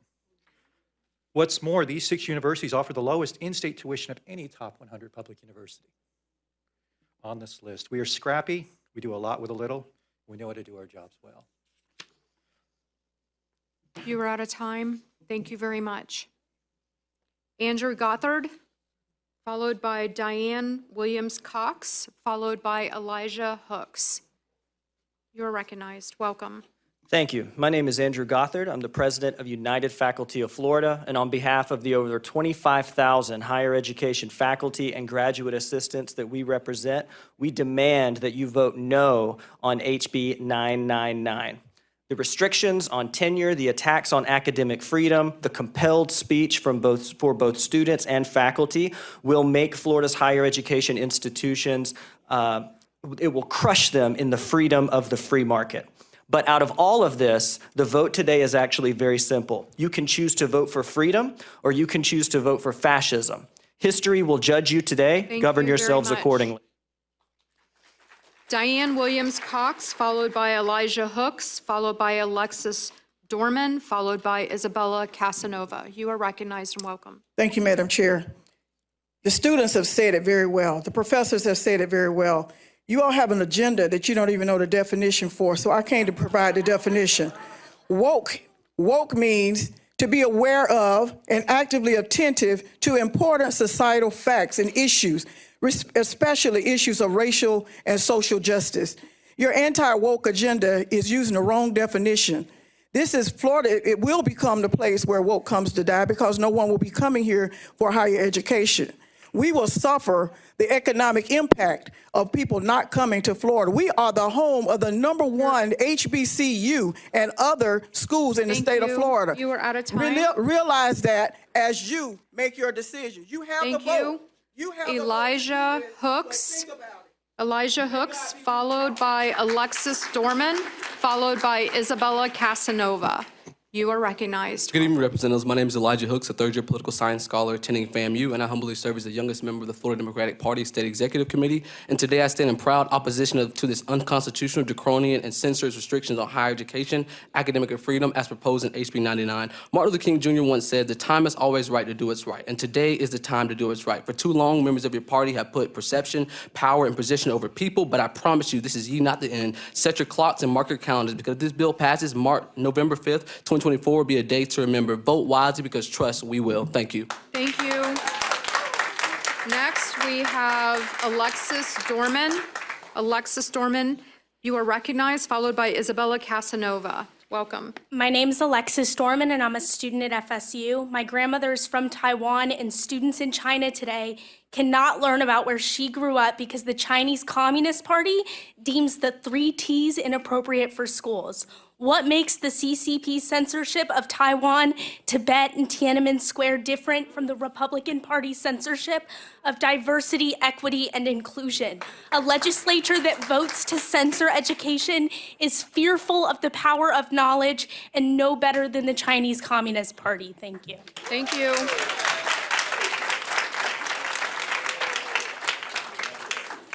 We have Isabella Casanova, followed by Joseph Cohen. Isabella Casanova. I'm the president of FSU Students for a Democratic Society, SDS. Student protest won diversity in Florida 70 years ago, and student protest is going to keep it here. Just last Monday, 4 members of Tampa Bay's SDS were arrested for defending these initiatives, and their charges have still not been dropped.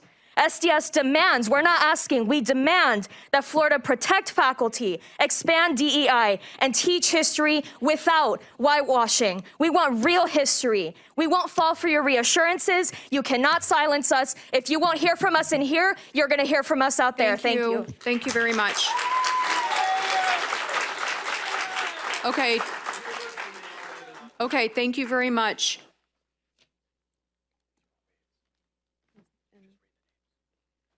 Okay, the following attendees all wave in opposition. Stephen Ramdor, Kyle Milwee,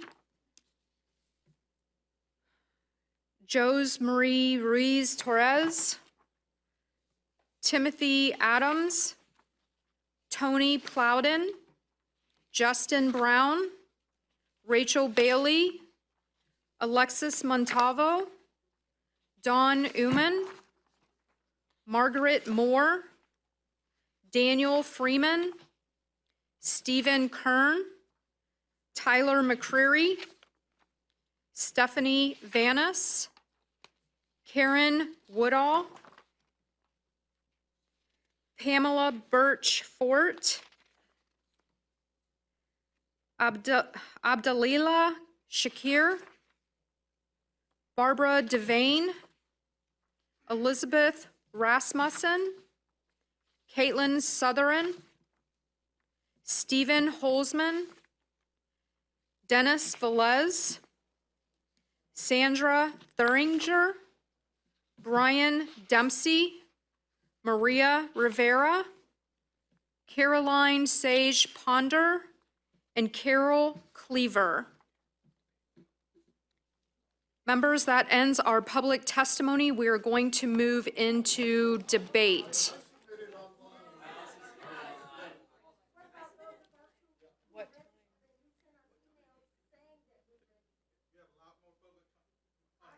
Okay, I'm not sure what time you possibly submitted those, but we have been through, okay, we have to have decorum, so we can't have everybody speaking at one time. I received an email from you yesterday saying that you have a record of my having registered to speak. Okay, so here's what I will recommend. If you will all that have not spoken but you want to speak will get in line, please state your name, and if you're with an organization, which organization you're with, and then I have got to have appearance cards from you immediately after you speak, and you have 30 seconds. Redo it. I can email what you. There's appearance cards in the back. I just need you to fill one out after you're done speaking and make sure that you get it to a sergeant. Okay, and please stick to 30 seconds because there are several people that would like to speak. You are recognized, and please state your name. Geraldine Floyd Davis, an educator of more than 40 years, and one of the first persons to be a work-study graduate student at the Institute of Black Culture at the University of Florida. When I look at what is going on now, this takes me back to the witch hunt of the McCarthy era. And it takes me back because you have something that is difficult to identify. It is subjective in nature, and it leaves room for so many decisions, wrong decisions. Thank you. Thank you very much. Black history is American history. Thank you. Next, please. And if you could please hold your applause. I know I've asked this repeatedly so that these people will have the opportunity. You all had the opportunity to speak. Be respectful to the people that have not spoken yet. You're recognized. Please state your name.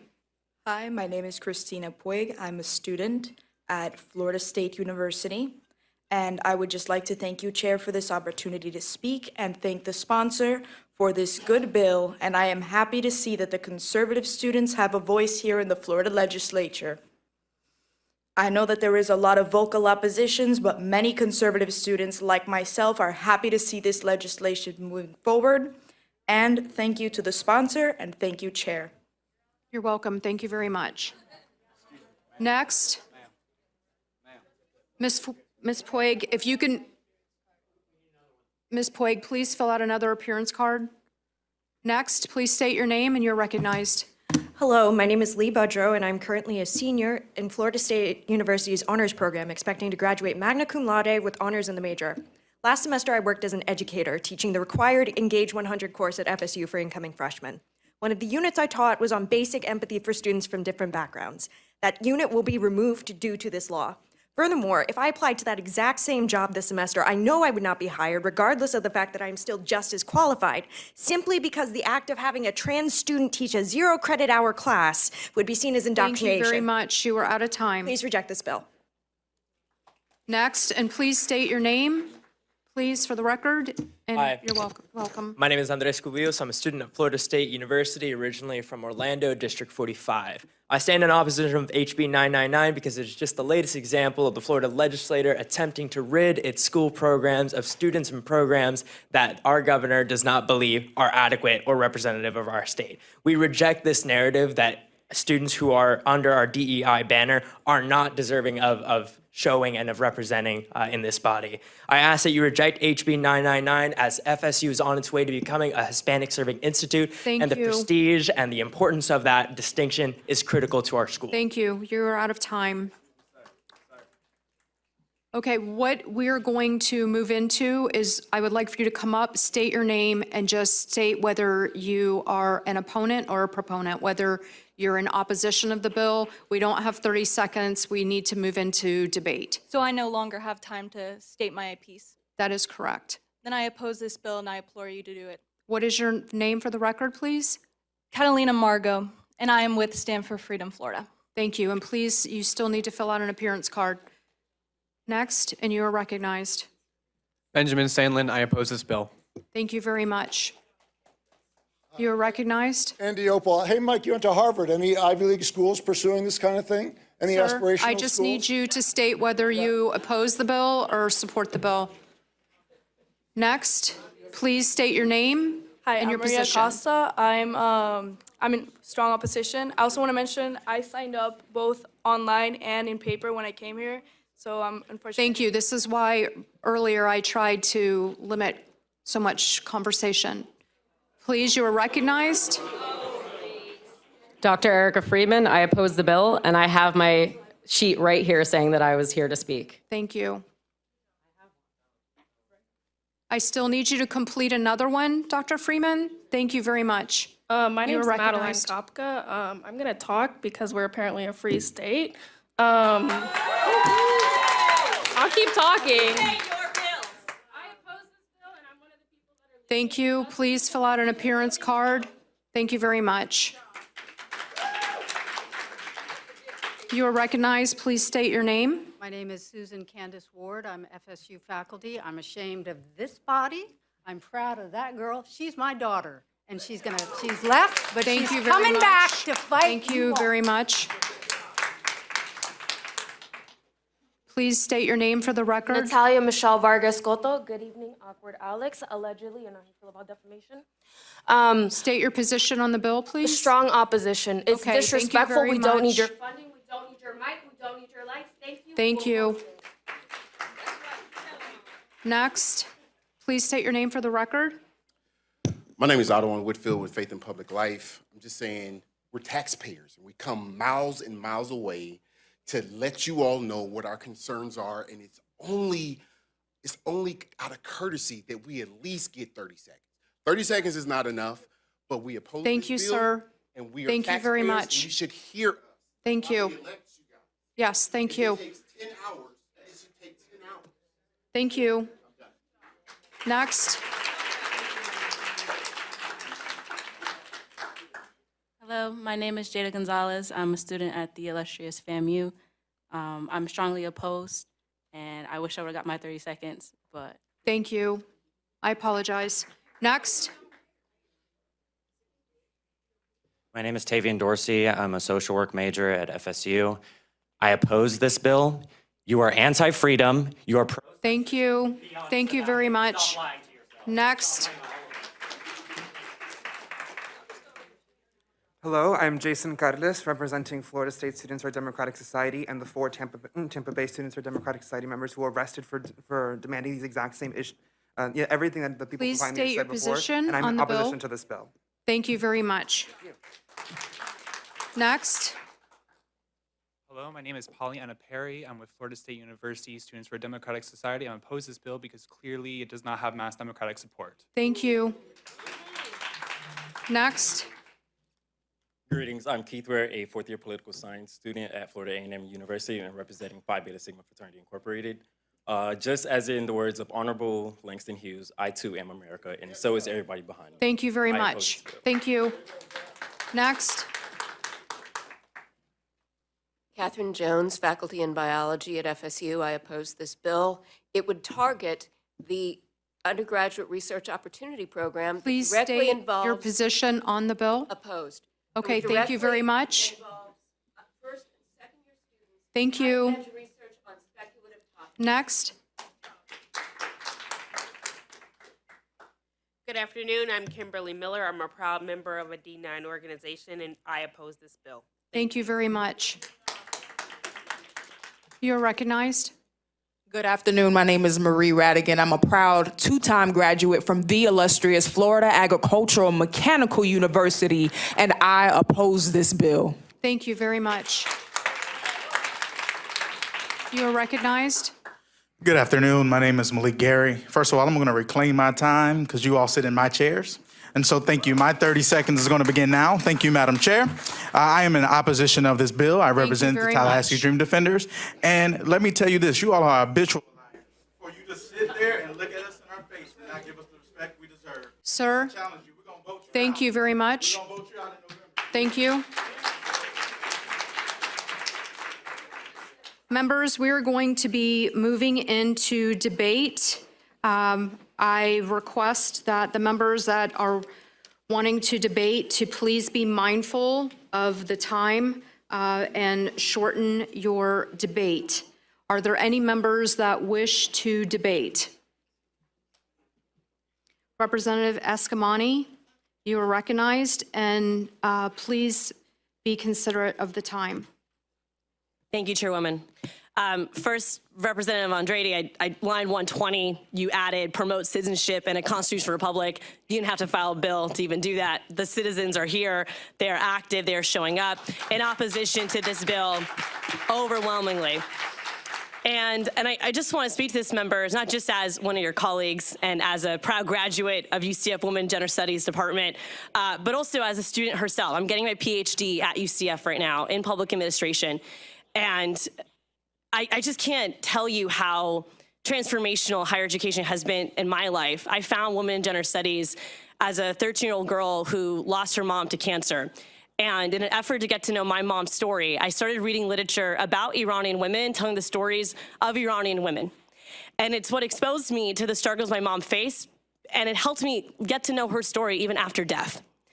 And so when I hear the rhetoric from the governor, and when I see bills like this, I see myself in this text.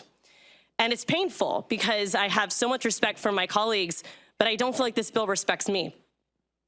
And not only is it personally upsetting, but when I look at the constitutionality of it, as I noted earlier, there are some serious concerns, and we don't have time to rehash it, so I will not do that. But I just want to emphasize that we have 60 years of Supreme Court case law forbidding the government from imposing orthodoxy on a collegial environment. You also heard the concerns about the bill being so vague. I mean, what if a student asks a professor about CRT? What will that teacher do?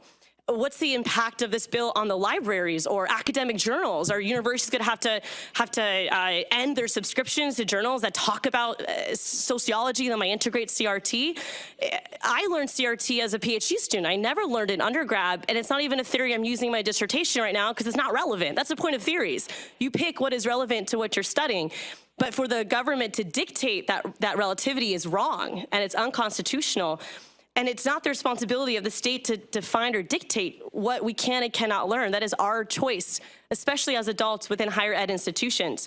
And for all the faculty that spoke here today, please realize that if this bill becomes law, you are potentially plaintiffs in a lawsuit to contact FIRE about that, because we need your voices beyond the bill's passage to ensure that we are fighting for constitutionality in every shape and form.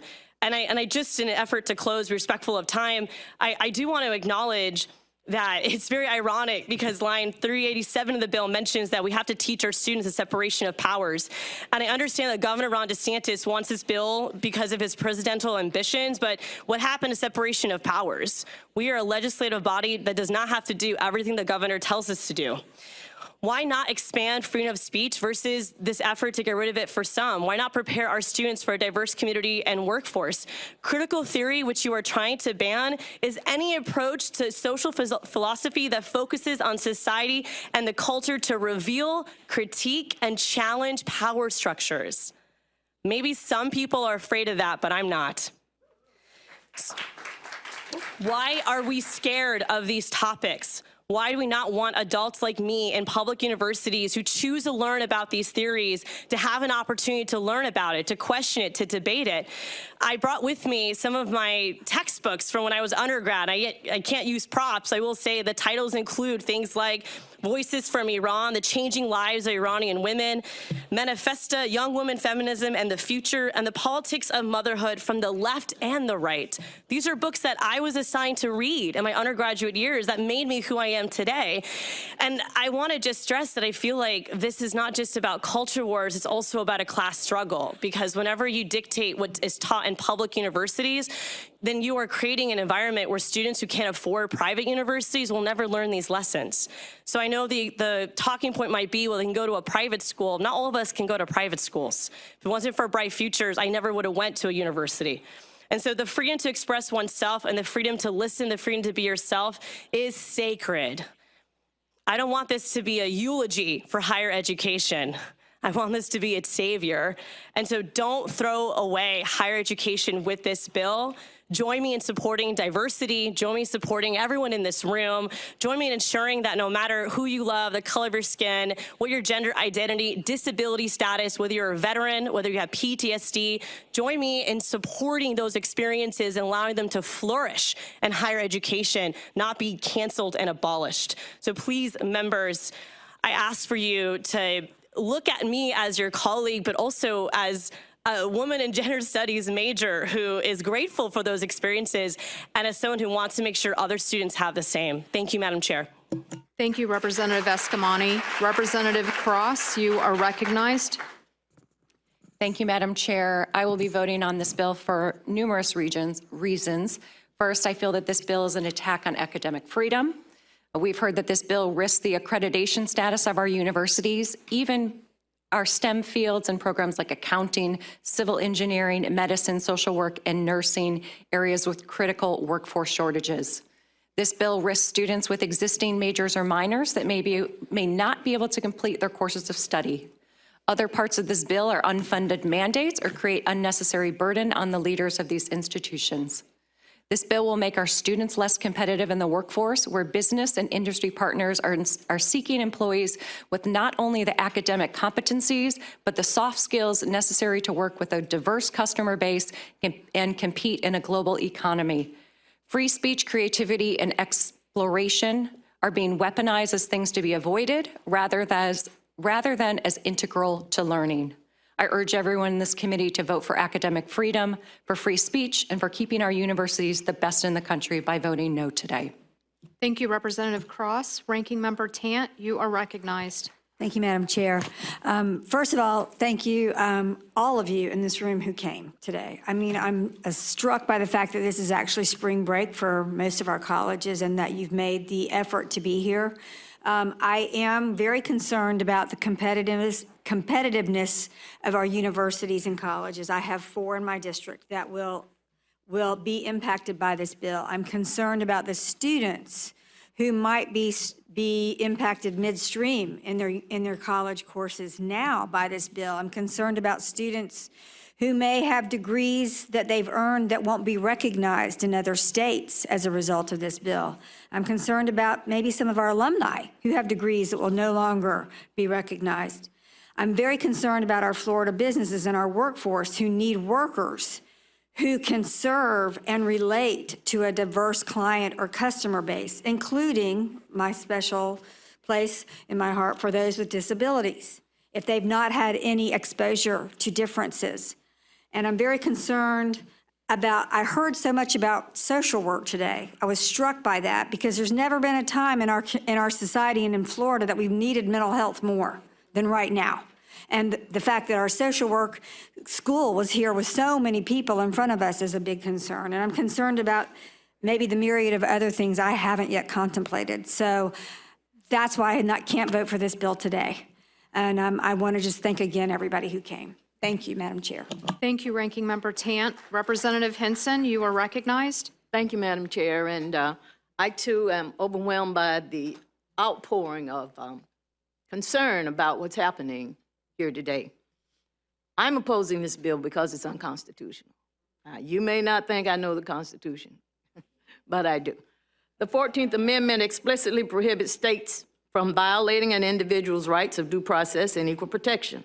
Equal protection limits the state and federal government's power to discriminate in their employment practices by treating employees, former employees, or job applicants unequally because of membership in a fair procedural process before they are terminated, if the termination is related to a liberty like the right to free speech or a property interest. People may be discriminated on the basis of race, gender identity, sex, age, religion, disability, or sexual orientation, as well as other categories. Discrimination especially occurs when individuals or groups are unfairly treated in a way which is worse than other people are treated on the basis of their actual or perceived membership in a certain group or social category. So, students cannot be restricted on which majors they can and cannot study. This is a violation of the First Amendment with a precedent set by Keishian versus Board of Regents. Rep. Beltran. States cannot mandate universities to cut funding from certain student groups that the bill titles are related to diversity, equity, and inclusion. Discrimination against students and employees in the Florida K-20 public education system is prohibited. Equality of access required. That's the Florida Statute 1000.05. Under the 14th Amendment, groups classified under this bill as diversity, equity, and inclusion are entitled to 14th Amendment rights for equal protection under the law and under the First Amendment freedom to assemble. The Supreme Court decision, Rosenberger versus Rector, upheld that if a state university is promoting free speech, it must fund all forms of speech. Yeah, the arc of the moral universe is long, but it bends toward justice. Thank you, Madam Chair. Thank you, Representative Henson. Vice Chair Beltran, you are recognized.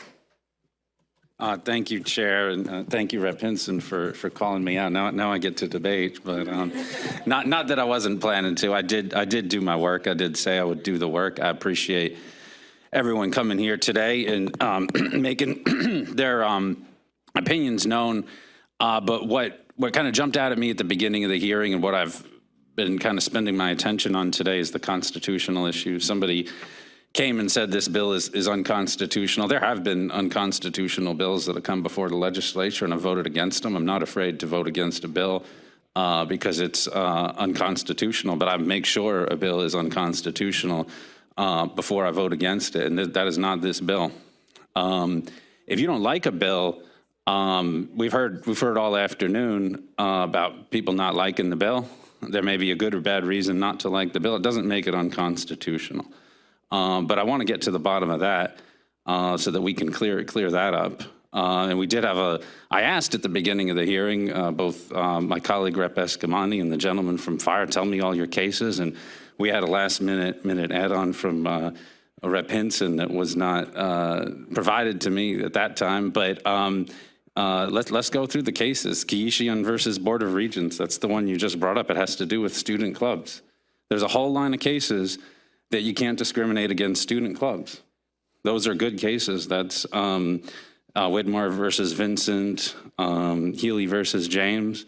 Those cases are good law. You can't discriminate against student clubs based upon the content. That's fine. That's not what this bill's doing. This bill doesn't have to do with student clubs. We go back to Sweezy versus New Hampshire, 1957. That was one of the cases that was cited, I guess, in the trilogy that the gentleman from Fire had. That involved a sweeping law that was passed in the McCarthy era. They were investigating an academic into so-called subversive activities. There's nothing in there that says that a public university can't regulate its own curriculum. What that says is you can't do a sweeping investigation and bring someone in on a subpoena and hold them in contempt and punish them because they won't ask questions about so-called subversive activities. I agree with that case. Has no bearing here. Go to Widmar versus Vincent, 1981. That says when the government creates an open forum, it may not do viewpoint discrimination. That was a case where they opened up the school facilities after hours to student groups. One of them was a religious group. The university didn't want the student religious group to use the facility because they were concerned about an establishment clause issue. The court held that was viewpoint discrimination because they opened up the facility for other groups and not for that group. That case was correctly decided, but it doesn't have any bearing here. The curriculum is not an open forum. The school clubs may be more of an open forum, but the curriculum is not an open forum. And what did the Widmar case say? It said the government funding the university must determine, open quote, how best to allocate scarce resources to determine for itself on academic grounds who may teach, what may be taught, how it shall be taught, and who may be admitted to study. These are taxpayer dollars that we're using for these schools. We were elected to make sure those taxpayer dollars were used correctly in the judgment of our constituents. And that's what we said we were going to do, and that's what we're doing today. We have to allocate. We can't teach everything to everybody at all times. We have to make decisions about what we're going to teach and how we're going to teach it, and that's what this bill does. Next case is Healy versus James. Next case is Healy versus James, 1972. This was one of the school club cases. It said that a school could not refuse to recognize the Students for a Democratic Society. I think I saw somebody from that organization today. That case was correctly decided.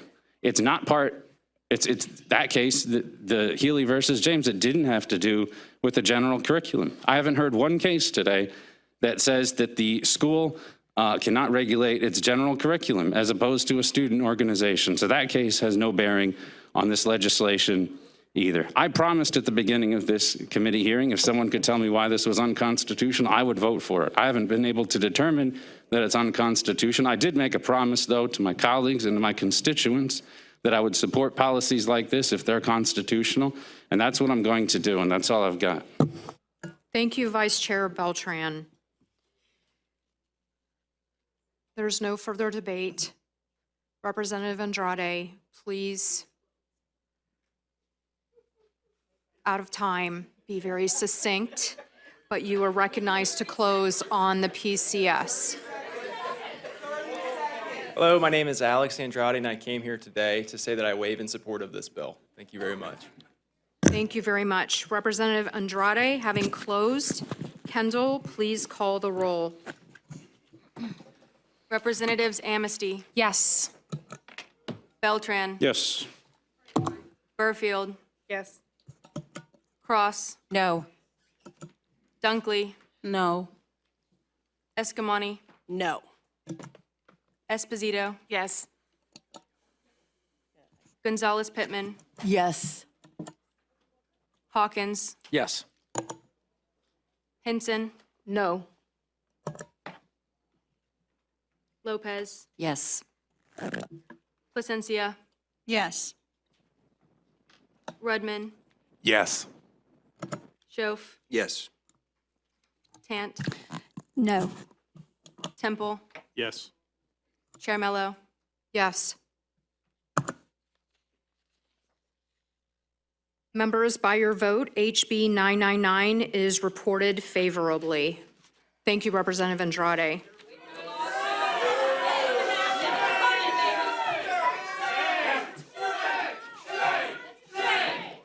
Members, without objection, we're going to stand in recess for 5 minutes.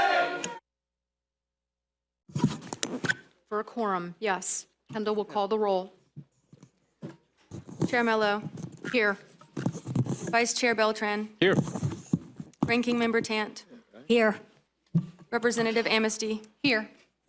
Representative Bell has been excused. Representative Burfield. Here. Representative Cross. Here. Representative Dunkley. Here. Representative Escamani. Here. Representative Esposito. Here. Representative Gonzalez Pittman. Present. Representative Hawkins. Here. Representative Hinson. Here. Representative Lopez. Here. Representative Placencia. Here. Representative Rudman. Here. Representative Schoaf. Here. Representative Temple. Here. Thank you, Kennedy. Members, we had bills that were noticed today, and unfortunately, we do not have time to take these bills up. The bills on the agenda will be retained. Members, thank you all. I know it was a very long meeting, and that concludes today's agenda. Seeing no further business before the subcommittee, Representative Vice Chair Beltran moves we rise.